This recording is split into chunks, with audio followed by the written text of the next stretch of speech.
Hi മക്കളെ, structure of atom എന്ന chapter entrance point of വ്യൂവിൽ വളരെ ഷോർട്ടായി നിങ്ങൾക്ക് ആവശ്യമുള്ള കാര്യങ്ങൾ മാത്രമാണ് ഈ വീഡിയോയിൽ നമ്മൾ ഡിസ്കസ് ചെയ്യുന്നത്. അപ്പോൾ എല്ലാവരും കൃത്യമായിട്ട് നോട്ട് എഴുതി തന്നെ കണ്ടിന്യൂ ചെയ്യുക. വൃത്തിയായിട്ട് നോട്ട് ഉണ്ടെങ്കിൽ വളരെ കൃത്യമായി നിങ്ങൾക്ക് ഇതിൻ്റെ ഡിസ്കഷൻ ഒക്കെ വരുന്ന സമയത്ത് നിങ്ങൾക്ക് ഫോളോ ചെയ്യാൻ പറ്റും. മാത്രമല്ല പിന്നീട് നിങ്ങൾക്ക് റിവിഷനും കാര്യങ്ങളൊക്കെ വരുമ്പോൾ ഈ നോട്ടൊന്ന് സ്പീഡിൽ ക്വിക്കായിട്ട് നിങ്ങൾക്ക് റിവൈസ് ചെയ്യാനും നിങ്ങളെ സഹായിക്കും. അപ്പോൾ ആവശ്യമുള്ള കാര്യങ്ങൾ വളരെ ഷോർട്ടായിട്ട് നമ്മൾ പബ്ലിക് എക്സാമിന് പഠിച്ച പോലെയല്ല. നമുക്ക് ഡെഫിനിഷൻസ് ആവശ്യമില്ല, ഡയലോഗുകൾ ആവശ്യമില്ല. നമ്മളതിൻ്റെ കണ്ടൻറ്റിൽ എങ്ങനെ ഇത് എൻട്രൻസ് പോയിൻ്റ് ഓഫ് വ്യൂവിൽ ഒരു ക്വസ്റ്റ്യൻ ആകും എന്നുള്ളത് ആലോചിച്ചിട്ടാണ് നമ്മൾ നിങ്ങൾക്കിത് പറഞ്ഞു തരിക. അതുകൊണ്ട് വളരെ കൃത്യമായിട്ട് നിങ്ങളൊന്ന് ഫോളോ ചെയ്തോളണം. ശ്രദ്ധിക്കട, ആദ്യം നമുക്ക് പഠിക്കാനുള്ളത് സബ് അറ്റോമിക് പാർട്ടിക്കിൾസിനെ കുറിച്ചാണ്. സബ് അറ്റോമിക് പാർട്ടിക്കിൾസിനെ നിങ്ങൾക്കറിയാം, ഇലക്ട്രോൺ ഉണ്ട്, പ്രോട്ടോൺ ഉണ്ട്, ന്യൂട്രോൺ ഉണ്ട്. മെസോൺ എന്ന് പറയുന്ന ഒരാളെ ഞാൻ എൻ്റെ വക എഴുതി തരുന്നുണ്ട്. ഇതൊക്കെ കണ്ടുപിടിച്ച സയൻറ്റിസ്റ്റുകളുടെ പേര് പറ. ഇലക്ട്രോണിനെ കണ്ടെത്തിയത് ജെ തോംസൺ ആണ്. എല്ലാവരും എഴുതണേ, ജെ തോംസൺ ആണ്. പ്രോട്ടോണിനെ കണ്ടെത്തുന്നത് റുദർഫോർഡ് ആണ്, റുദർഫോർഡ്. ന്യൂട്രോണിനെ കണ്ടെത്തിയത് ചാഡ്വിക് എന്ന് പറയുന്ന സയൻറ്റിസ്റ്റാണ്. മെസോൺ കണ്ടെത്തിയത് യുക്കാവ എന്ന് പറയുന്ന സയൻറ്റിസ്റ്റാണ്. ഒന്ന് ജസ്റ്റ് ഇതൊക്കെ നോട്ട് ചെയ്ത് വെക്കുക. ചിലപ്പോൾ ഓപ്ഷനിൽ പ്രോട്ടോൺ കണ്ടെത്തിയ ആൾ റുദർഫോർഡ് എന്ന് ഓപ്ഷനിൽ ഇല്ലാത്ത ചില ക്വസ്റ്റ്യൻസ് കണ്ടിട്ടുണ്ട്. ഓപ്ഷനിൽ റുദർഫോർഡ് ഇല്ലെങ്കിൽ മാത്രം ആൻസർ ഗോൾഡ്സ്റ്റീൻ ആണ് എന്നും കൂടെ ഓർത്തു വെച്ചേക്കുക. അപ്പോൾ ശരിയായ മോർ കറക്റ്റ് ആൻസർ റുദർഫോർഡ് ആണ്. അയാൾ ഇല്ലെങ്കിൽ മാത്രം ഗോൾഡ്സ്റ്റീനിന് ആൻസർ കൊടുക്കുക. ഇലക്ട്രോണിനെ നമ്മളൊന്ന് ഡീറ്റെയിൽ ആയിട്ട് പഠിക്കാൻ പോവാണ്. എടാ, ഇലക്ട്രോണിൻ്റെ ചാർജ് എത്രയാണെന്ന് നിങ്ങൾക്കറിയില്ലേ? ഇലക്ട്രോണിൻ്റെ ചാർജ് ഒന്ന് എഴുതിക്കേടാ. ഇലക്ട്രോണിൻ്റെ ചാർജ് -1.6 × 10⁻⁻19 കൂളം ആണ്. ഇലക്ട്രോണിൻ്റെ ചാർജ് -1.6 × 10⁻⁻19 കൂളം ആണ്. ഇത് കണ്ടെത്തിയത് മില്ലിക്കൺ എന്ന് പറയുന്ന സയൻറ്റിസ്റ്റാണ്. മില്ലിക്കൺ. അദ്ദേഹം നടത്തിയൊരു എക്സ്പെരിമെൻ്റ് ഉണ്ട്, അത് നോട്ട് ചെയ്തോളൂ. Oil drop experiment. Oil drop experiment വഴി മില്ലിക്കൺ എന്ന സയൻറ്റിസ്റ്റാണ് ഒരു ഇലക്ട്രോണിൻ്റെ ചാർജ് കണ്ടെത്തിയത്. കൂടെ ഞാനൊരു കാര്യം പഠിപ്പിക്കട്ടെടാ. Charge of 1 mole electron, 1 mole electron ഉണ്ടെങ്കിൽ, 1 മോൾ എന്ന് പറഞ്ഞാൽ എന്താ? അവഗാഡ്രോ നമ്പർ ഓഫ് ഇലക്ട്രോൺസ് അല്ലേ? 6.022 × 10⁻23 നമ്പർ ഓഫ് ഇലക്ട്രോൺസ് ഒരുമിച്ച് നിൽക്കുമ്പോഴുള്ള ടോട്ടൽ ചാർജ് 96,500 കൂളമാണ്. 96,500 കൂളം. അതിനെയാണ് നമ്മൾ 1 ഫാരഡേ എന്ന് പേര് വിളിക്കാറുള്ളത്. അപ്പോൾ അതൊന്ന് നോട്ട് ചെയ്ത് വെച്ചോ. ഇത് ഒരു ഇലക്ട്രോണിൻ്റെ ചാർജാണ്, ഇത് 1 മോൾ ഇലക്ട്രോണുകളുടെ ചാർജാണ്. അപ്പോൾ ഇലക്ട്രോണിൻ്റെ ചാർജ് പഠിച്ച സ്ഥിതിക്ക് നമുക്ക് അതിൻ്റെ charge to mass ratio, E/m ratio പഠിക്കാം. Charge to mass ratio, E/m ratio പഠിക്കാം. ഇലക്ട്രോണിൻ്റെ E/m ratio, charge to mass ratio 1.7 × 10⁻11 coulomb per kilogram ആണ് അതിൻ്റെ value. 1.7 × 10⁻11 coulomb per kilogram. That is discovered by J Thomson. അത് കണ്ടെത്തിയത് J Thomson ആണ്. മറക്കരുത്, charge to mass ratio കണ്ടെത്തിയത് J തോംസണും ചാർജ് കണ്ടെത്തിയത് മില്ലിക്കണുമാണ്. ഇലക്ട്രോണിൻ്റെ മാസിനെ കുറിച്ച് എന്താണ് നിങ്ങളുടെ അഭിപ്രായം? ഇലക്ട്രോണിൻ്റെ മാസ് 9.1 × 10⁻31 കിലോഗ്രാമാണ് ഇലക്ട്രോണിൻ്റെ മാസ്. അപ്പോൾ ഇത് ഒരു ഇലക്ട്രോണിൻ്റെ മാസ്സാണ്. അങ്ങനെയാണെങ്കിൽ മാസ് ഓഫ് 1 മോൾ ഇലക്ട്രോൺ, നേരത്തെ പറഞ്ഞ പോലെ 1 മോൾ ഇലക്ട്രോണുകൾ ഒരുമിച്ച് നിന്നാൽ അതിൻ്റെ മാസ് കാണാതെ പഠിച്ചു വെച്ചോ, 0.55 മില്ലിഗ്രാമാണ്. അതിന് നിങ്ങൾ പരീക്ഷാ ഹാളിൽ വെച്ച് കാൽക്കുലേറ്റ് ചെയ്യാൻ നിൽക്കണ്ട. കാൽക്കുലേറ്റ് ചെയ്താലും നിങ്ങൾക്ക് ഇതൊക്കെ തന്നെ കിട്ടുക. അപ്പോൾ കാണാതെ പഠിച്ചു വെച്ചോ, 1 മോൾ ഇലക്ട്രോണുകളുടെ മാസ് 0.55 മില്ലിഗ്രാമാണ്. എടാ, എൻട്രൻസിന് എപ്പോഴും ചോദിക്കുന്ന ഒരു ക്വസ്റ്റ്യനാണ് electron, proton, neutron, alpha particle. ഈ 4 ആർക്കാണ് ഏറ്റവും കൂടുതൽ E/m ratio, charge to mass ratio, പിന്നെ ആര്? ആ ഓർഡർ ചോദിക്കാറുണ്ട്. അത് ഞാനിവിടെ എഴുതി തരാം, കാണാതെ പഠിക്കണേ. ഏറ്റവും കൂടുതൽ E/m റേഷ്യോ ഉള്ളത് ഇലക്ട്രോണിനാണ്, പിന്നെ പ്രോട്ടോണിനാണ്, പിന്നെ ആൽഫ പാർട്ടിക്കിളിനാണ്, ഏറ്റവും കുറവ് ന്യൂട്രോണിനാണ്. ഓക്കെ, ഇലക്ട്രോണിൻ്റെ E/M റേഷ്യോ എത്രയാണെന്ന് ഞാനിപ്പോൾ നിങ്ങൾക്ക് പഠിപ്പിച്ചു തന്നു. അത് നിങ്ങളിവിടെ ഒന്ന് എഴുതിക്കുക. 1.7 × 10⁻11 ആണ്. പ്രോട്ടോണിൻ്റെ E/M റേഷ്യോ എക്സ് ആണെങ്കിൽ ആൽഫ പാർട്ടിക്കിളിൻ്റെ E/M റേഷ്യോ x/2 ആയിരിക്കും. പഠിച്ചു വെക്കുക. പ്രോട്ടോണിൻ്റെത് എത്രയെന്ന് അറിയണ്ട, അത് എക്സ് ആണെങ്കിൽ ആൽഫ പാർട്ടിക്കിൾ x/2 ആയിരിക്കും. ന്യൂട്രോണിൻ്റെ E/M റേഷ്യോ 0 ആണ്. കാരണം E/m എന്നല്ലേടാ, E/m എന്താണ്? Charge divided by mass. ന്യൂട്രോണിന് ചാർജ് ഇല്ലല്ലോ. ചാർജ് ഇല്ലാത്ത ആളുടെ യുടെ വാല്യൂ 0 ആണല്ലോ. അപ്പോൾ 0/anything is 0. So the E/m ratio of neutron is 0. അപ്പോൾ ഈ ഓർഡർ നിങ്ങൾ മരിച്ചാലും മറക്കരുത്. ഇലക്ട്രോണിന് കൂടുതൽ, പിന്നെ പ്രോട്ടോൺ, പിന്നെ ആൽഫ, പിന്നെ ന്യൂട്രോൺ. ഇത് ഭയങ്കര ഇമ്പോർട്ടൻ്റാണ്. എടാ, നമ്മൾ ഇനി പുതിയൊരു ഏരിയയിലേക്ക് കിടക്കുകയാണ്. Representation of N element. ഒരു എലമെൻറ്റിനെ എങ്ങനെയാണ് റെപ്രസെൻ്റ് ചെയ്യുക? ഒരു എലമെൻറ്റിൻ്റെ സിമ്പൽ E എന്നാണെങ്കിൽ അതിൻ്റെ അറ്റോമിക് നമ്പർ താഴെയും മാസ് നമ്പർ മുകളിലുമാണ് എഴുതാറ്. നിങ്ങൾക്കറിയാവുന്ന കാര്യമാണ്. അറ്റോമിക് നമ്പർ താഴെ എഴുതും, മാസ് നമ്പർ മുകളിൽ എഴുതും. ഇങ്ങനെ ഒരു റെപ്രസെൻറ്റേഷൻ നമുക്ക് കിട്ടിയാൽ പ്രോട്ടോണിൻ്റെ എണ്ണം ഈസ് ഈക്വൽ ടു Z ആണ്, ന്യൂട്രോണിൻ്റെ എണ്ണം ഈസ് ഈക്വൽ ടു A-Z ആണ് എന്ന് നിങ്ങൾക്കറിയാം. ഇതാണ് ഞാനിവിടെ പറയാൻ ഉദ്ദേശിക്കുന്ന പുതിയ കാര്യം. ഒരു റെപ്രസെൻറ്റേഷൻ കിട്ടിയാൽ താഴെ കാണുന്നത് പ്രോട്ടോണിൻ്റെ എണ്ണം, ന്യൂട്രോണിൻ്റെ എണ്ണം കാണാൻ മുകളിലുള്ളത് മൈനസ് താഴെയുള്ളതാണ് ചെയ്യേണ്ടത്. നമുക്കൊരു 4 എക്സാമ്പിൾ ചെയ്ത് നോക്കാം. നിയോൺ എന്ന് പറയുന്ന ആളുടെ അറ്റോമിക് നമ്പർ 10, അറ്റോമിക് മാസ് 20. പറഞ്ഞു നോക്കിയേ കുഞ്ഞുങ്ങളെ, ഇയാളുടെ നമ്പർ ഓഫ് പ്രോട്ടോൺ എത്ര, നമ്പർ ഓഫ് ന്യൂട്രോൺ എത്ര, നമ്പർ ഓഫ് ഇലക്ട്രോൺ എത്ര എന്ന് പറയാൻ പോവാണ്. അപ്പോൾ പ്രോട്ടോണിൻ്റെ എണ്ണം എങ്ങനെ കാണുക? താഴെയുള്ളത് 10. ന്യൂട്രോണിൻ്റെ എണ്ണം എങ്ങനെ കാണുക? മുകളിലുള്ളത് മൈനസ് താഴെയുള്ളത് 20 - 10, ദാറ്റ്സ് ഓൾസോ 10. ഇലക്ട്രോണിൻ്റെ എണ്ണം കാണാൻ ഈ സ്പീഷീസിന് ചാർജ് ഉണ്ടോ എന്ന് നോക്കണം. ഇയാൾക്ക് ചാർജ് ഒന്നും കാണാനില്ല. നിയോൺ എന്ന് എഴുതിയിട്ട് മുകളിൽ പ്ലസ് മൈനസ് ഒന്നും കാണാനില്ല.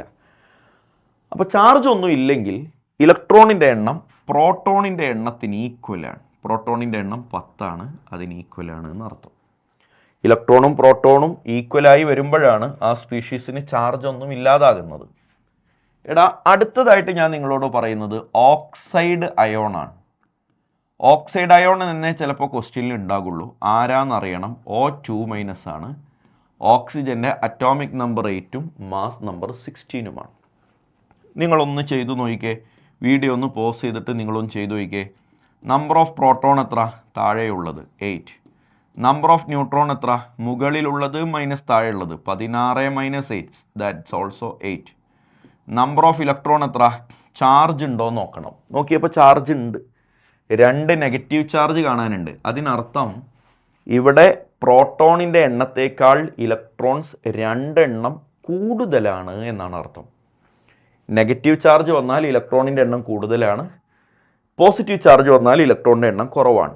അപ്പോൾ 2 നെഗറ്റീവ് ഉണ്ട്, വിച്ച് മീൻസ് 2 ഇലക്ട്രോൺ കൂടുതലാണ് than the number of proton. ഇവിടെ 8, അതിനേക്കാൾ 2 എണ്ണം കൂടുതലാണ്, so 10.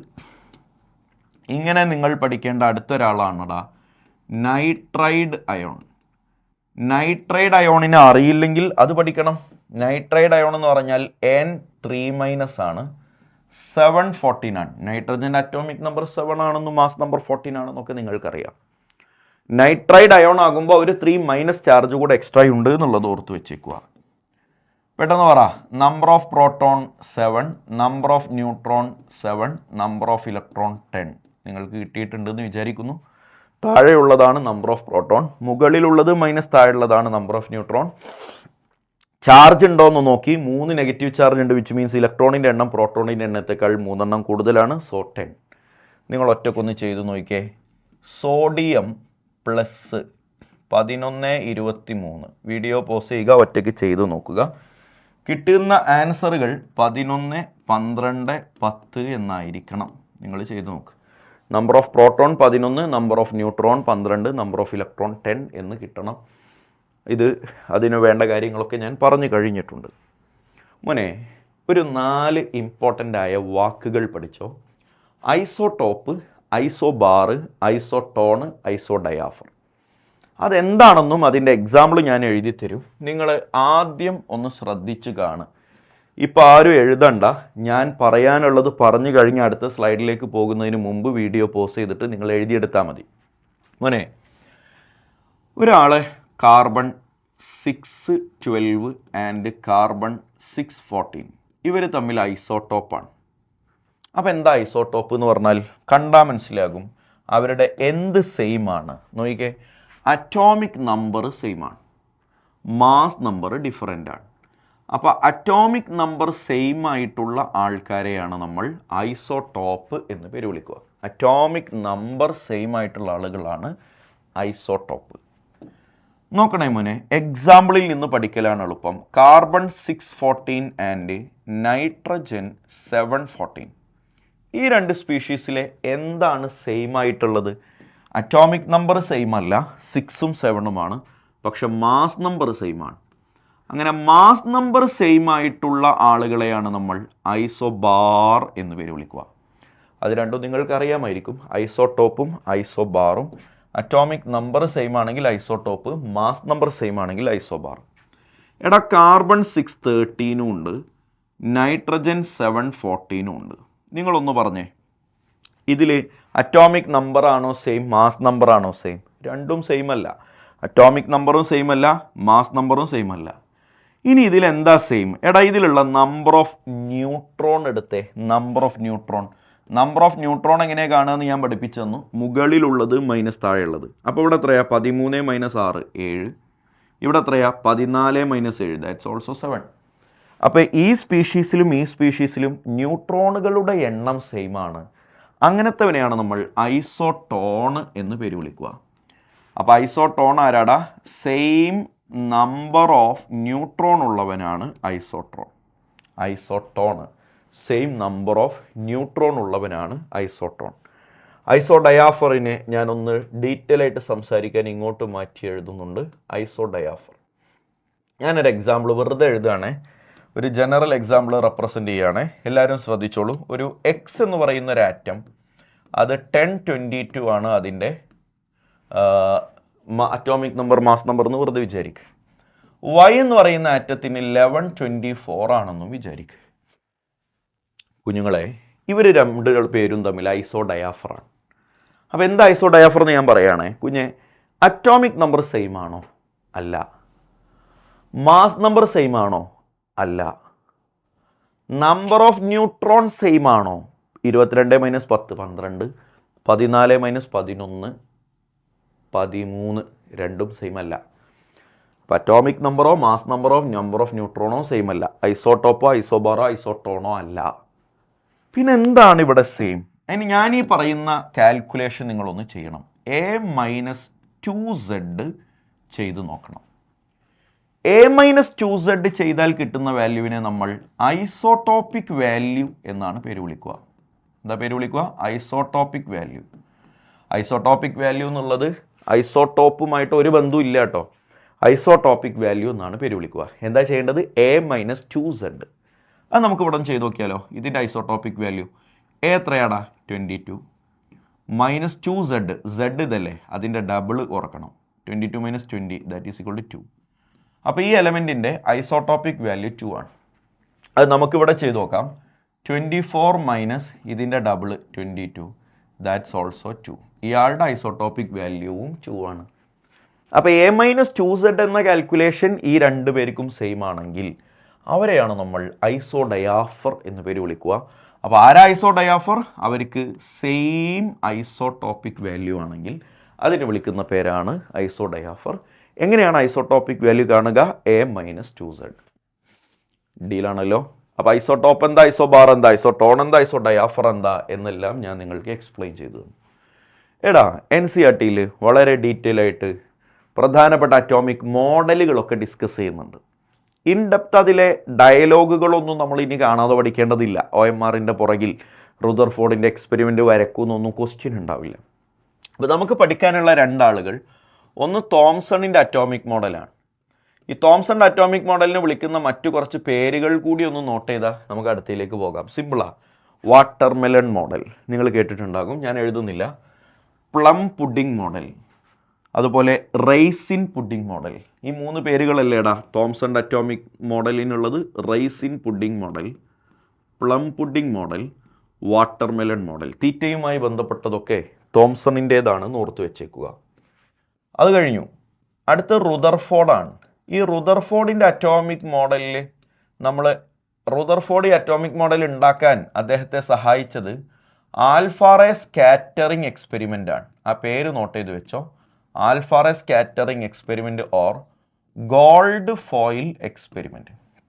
ആൽഫാറേ scattering experiment or gold foil experiment ആണ് റുദർഫോർഡിൻ്റെ അറ്റോമിക് മോഡലിലേക്ക് വഴി നടത്തിയ എക്സ്പെരിമെൻറ്റ്. ഈ റുദർഫോർഡിൻ്റെ അറ്റോമിക് മോഡലിനെ വിളിക്കുന്ന മറ്റു 3 പേരുകളുണ്ട്.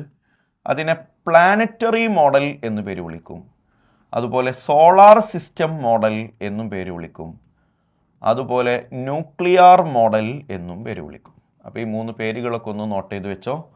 റുദർഫോർഡിൻ്റെ അറ്റോമിക് മോഡലിനെ വിളിക്കുന്ന മറ്റു പേരുകളാണ് planetary model, solar system model and nuclear model.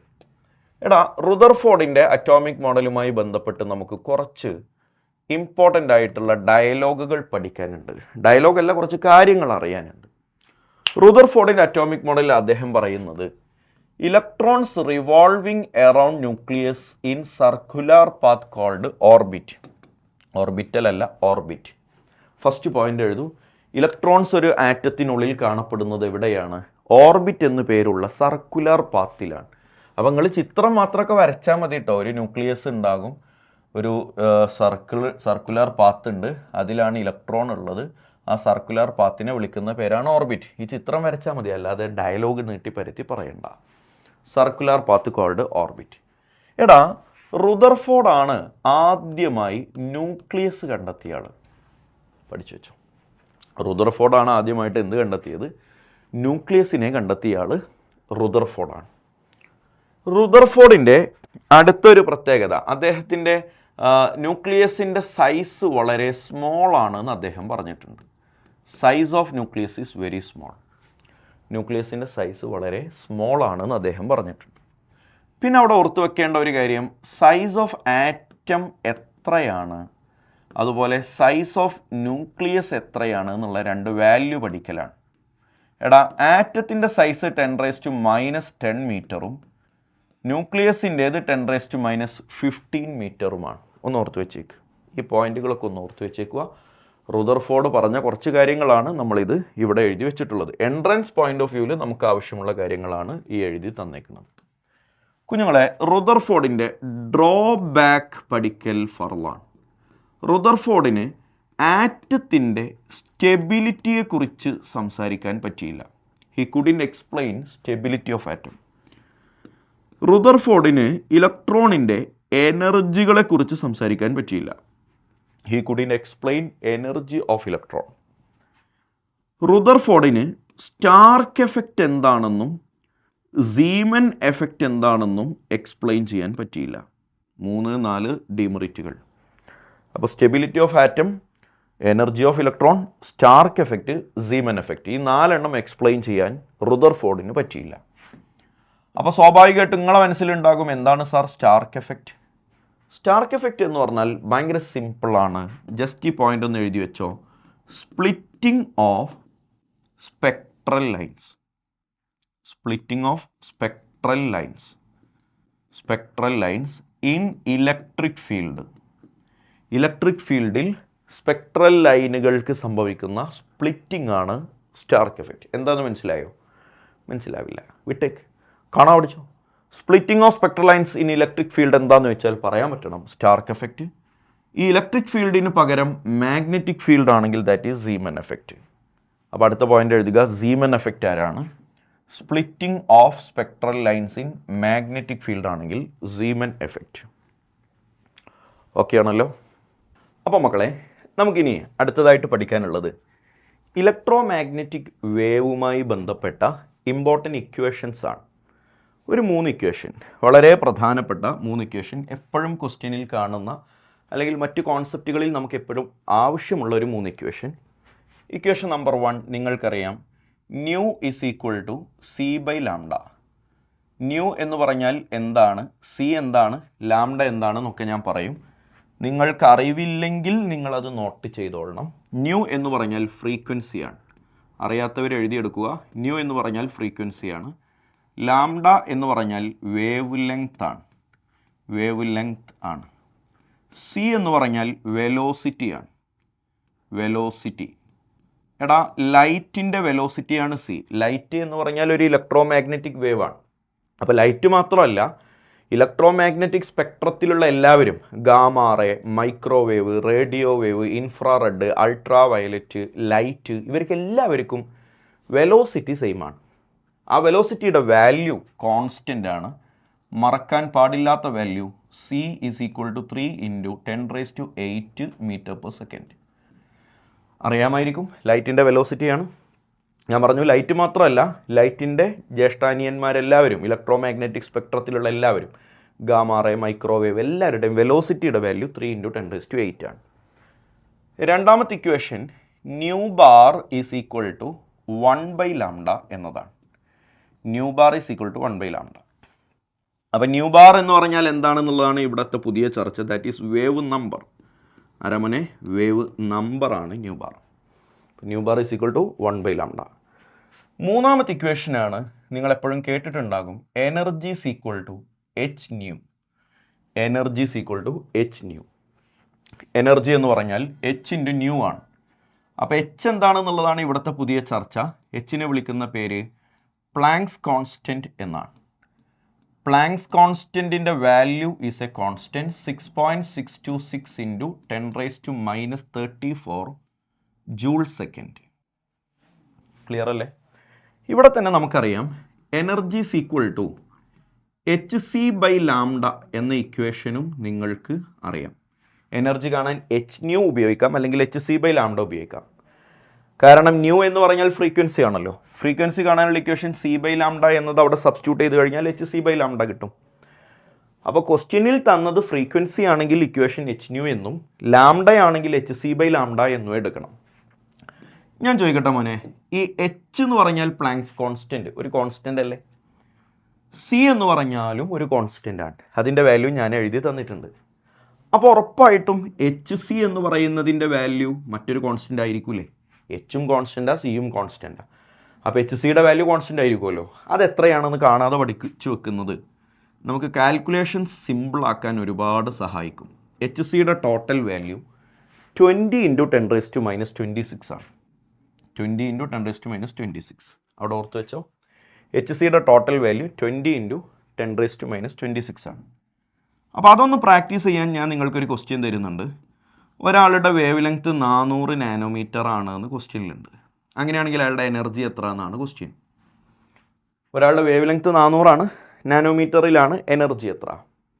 അപ്പോൾ ലാംഡ തന്നു കഴിഞ്ഞാൽ എനർജി കാണാനുള്ള ഇക്വേഷൻ hc/λ.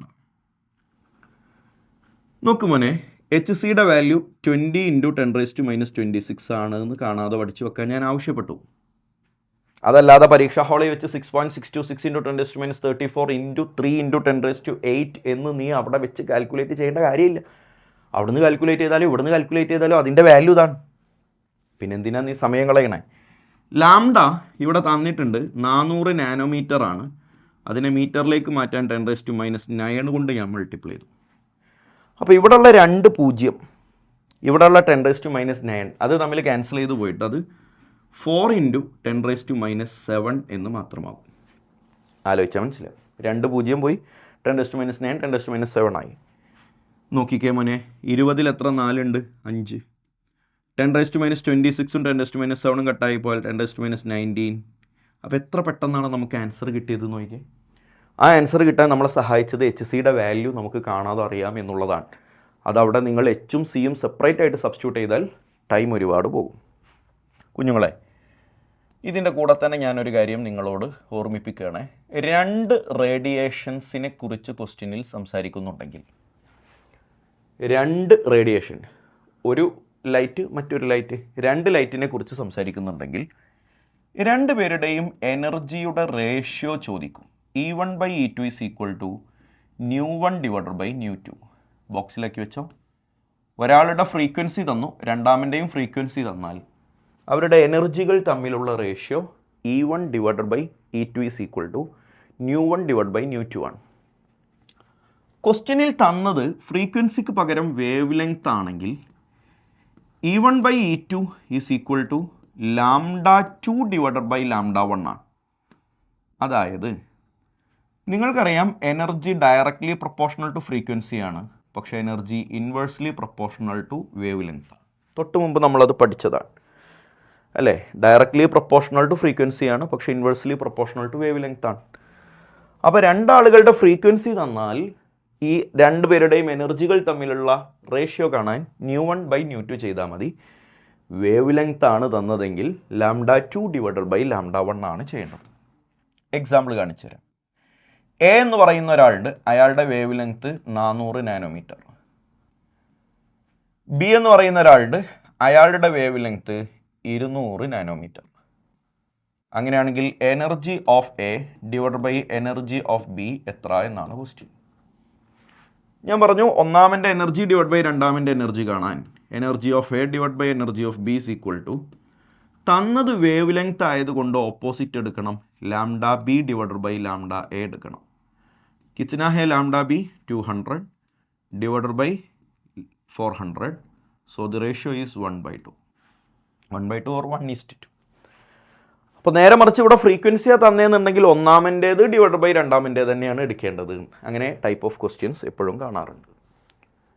എടാ അടുത്തതായിട്ട് നമുക്ക് ഈ ചാപ്റ്ററിൽ പഠിക്കാനുള്ളത് ഫോട്ടോ ഇലക്ട്രിക് എഫക്റ്റാണ്. ആരാണ് ഫോട്ടോ ഇലക്ട്രിക് എഫക്റ്റ് എക്സ്പ്ലെയിൻ ചെയ്തത്? ഹെഡ്സ് എന്ന് പറയുന്ന സയൻറ്റിസ്റ്റാണ്. പക്ഷെ ഫോട്ടോ ഇലക്ട്രിക് എഫക്റ്റുമായി ബന്ധപ്പെട്ട ഇക്വേഷൻ നമുക്ക് കൈമാറിയത് ഐൻസ്റ്റീൻ ആണ്. ഐൻസ്റ്റീൻ. അപ്പോൾ photo electric effect is explained by Hertz ആണ്, ഇക്വേഷൻ തന്നത് ഐൻസ്റ്റീൻ ആണ്. പണ്ട് നമ്മൾ +1 പഠിക്കുമ്പോൾ ഫോട്ടോ ഇലക്ട്രിക് എഫക്റ്റിൻ്റെ ഡെഫിനിഷനൊക്കെ പഠിച്ചിട്ടുണ്ട്. When a beam of light hit on the surface of elements like potassium, rubidium and caesium, electrons are emitted. This phenomenon is called photo electric effect. അതൊന്നും ഇനി നമുക്ക് ആവശ്യമില്ല. അപ്പോൾ ഫോട്ടോ ഇലക്ട്രിക് എഫക്റ്റിനെ ഒന്ന് മനസ്സിലാക്കാൻ നിങ്ങൾ അറിഞ്ഞിരിക്കേണ്ട വളരെ അടിസ്ഥാനപരമായ കാര്യങ്ങൾ ഞാനിവിടെ ബോർഡിൽ പറയുന്നുണ്ട്. ചിത്രം മാത്രം നമുക്ക് മതി. എടാ ചില എലമെൻറ്റുകളുടെ സർഫസിലുള്ള ഔട്ടർ മോസ്റ്റ് ഇലക്ട്രോണിനെയാണ് ഞാൻ ഈ കാണിച്ചേക്കുന്നത്. അതിലേക്ക് ലൈറ്റ് വന്നിടിക്കുമ്പോൾ, ലൈറ്റ് എനർജി എന്നാണ് ഉദ്ദേശിച്ചത്, ഈ ഇലക്ട്രോൺസ് ഇവിടെ നിന്ന് പുറത്തേക്ക് ചാടുന്നു. ലൈറ്റ് വന്നിടിക്കുമ്പോൾ ചില എലമെൻറ്റുകളിൽ നിന്നും ഇലക്ട്രോൺസ് പുറത്തേക്ക് ചാടുന്നു. ഈ പരിപാടിയെ വിളിക്കുന്ന പേരാണ് ഫോട്ടോ ഇലക്ട്രിക് എഫക്റ്റ്. സാധാരണ ഫോട്ടോ ഇലക്ട്രിക് എഫക്റ്റ് കാണിക്കുന്ന എലമെൻറ്റുകളിൽ ഒന്ന് പൊട്ടാസ്യം, മറ്റൊന്ന് റുബീഡിയം, മറ്റൊന്ന് സീഷ്യം. അതെന്താ ഈ പൊട്ടാസ്യം, റുബീഡിയം, സീഷ്യത്തിൻ്റെ പ്രത്യേകത? ഇവർക്കെല്ലാം ലോ അയോണൈസേഷൻ എൻതാൽപ്പിയാണ്. അപ്പോൾ ജനറലൈസ് ചെയ്യുകയാണെങ്കിൽ നമ്മളിങ്ങനെയാണ് പറയുക, ലോ അയണൈസേഷൻ എൻതാൽപ്പിയുള്ള എലമെൻറ്റുകളിലാണ് ഫോട്ടോ ഇലക്ട്രിക് എഫക്റ്റ് പെട്ടെന്ന് കാണുക. ചിത്രം വരച്ചാൽ മതി, ഡയലോഗ് വേണ്ട. അപ്പോൾ ലോ അയണൈസേഷൻ എൻതാൽപ്പിയുള്ള എലമെൻറ്റുകൾ ലൈക്ക് പൊട്ടാസ്യം, റുബീഡിയം, സീഷ്യത്തിൻ്റെ സർഫസിലേക്ക് ലൈറ്റ് വന്നിടിക്കുമ്പോൾ അവിടെ നിന്ന് ഇലക്ട്രോൺസ് പുറത്തേക്ക് വരുന്നുണ്ട്. ഇതിൻ്റെ പേരാണ് ഫോട്ടോ ഇലക്ട്രിക് എഫക്റ്റ്. ഇതുമായി ബന്ധപ്പെട്ട് എനിക്ക് 4 പോയിൻ്റ് നിങ്ങളോട് പറയാനുണ്ട്. ശരിക്കും പഠിച്ചു വെച്ചോളണേ മോനെ. ഒന്നാമത്തെ പോയിൻ്റ് നല്ലോണം കേട്ടോളണേ, ശരിക്കൊന്ന് ശ്രദ്ധിക്കണേ. ഇവിടെ ലൈറ്റ് വന്ന് ഇടിക്കുമ്പോഴാണല്ലോ ഇലക്ട്രോൺ പുറത്തേക്ക് പോണത്. ഈ ഏത് ലൈറ്റ് വന്നിടിച്ചാലും ഇലക്ട്രോൺ പുറത്തേക്ക് പോകില്ല. ആ ലൈറ്റിൻ്റെ കയ്യിൽ ഉണ്ടായിരിക്കേണ്ട ഒരു മിനിമം എനർജി ഉണ്ട്. ആ മിനിമം എനർജിയാണ് നമ്മൾ ത്രെഷോൾഡ് എനർജി അല്ലെങ്കിൽ വർക്ക് ഫങ്ഷൻ എന്ന് പേര് വിളിക്കുക. എന്താ ഞാൻ പറഞ്ഞേ? അണ്ടനും അടകോടനും വന്ന് വിളിച്ചാൽ ഇലക്ട്രോൺ പോവില്ല. വരുന്ന ലൈറ്റിൻ്റെ കയ്യിൽ ഉണ്ടായിരിക്കേണ്ട ഒരു മിനിമം എമൗണ്ട് ഓഫ് എനർജി ഉണ്ട്. സേ അതൊരു 100 ജൂളാണെന്ന് വിചാരിച്ചു. വെറുതെ വിചാരിക്കും, ഒരു 100 ജൂൾ ഓഫ് എനർജിയാണ് അയാളുടെ കയ്യിലിരിക്കേണ്ട ഒരു മിനിമം എമൗണ്ട് ഓഫ് എനർജി, അല്ലെങ്കിൽ അത്രയും ജൂൾ ഉണ്ടെങ്കിലേ ഇവിടെ ഈ പരിപാടി നടക്കുള്ളൂ എന്നാണെന്ന് വെറുതെ വിചാരിക്കുക. ആ 100 ജൂളിനെ ഞാൻ വിളിക്കുന്ന പേരാണ് threshold energy or work function. അപ്പോൾ 99 ജൂളുണ്ടോ? പരിപാടി നടക്കില്ല.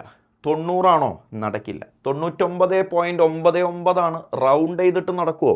നടക്കില്ല. 100 അങ്ങോട്ട് തികയണം. എന്നാലേ ഫോട്ടോ ഇലക്ട്രിക് എഫക്റ്റ് നടക്കുള്ളൂ.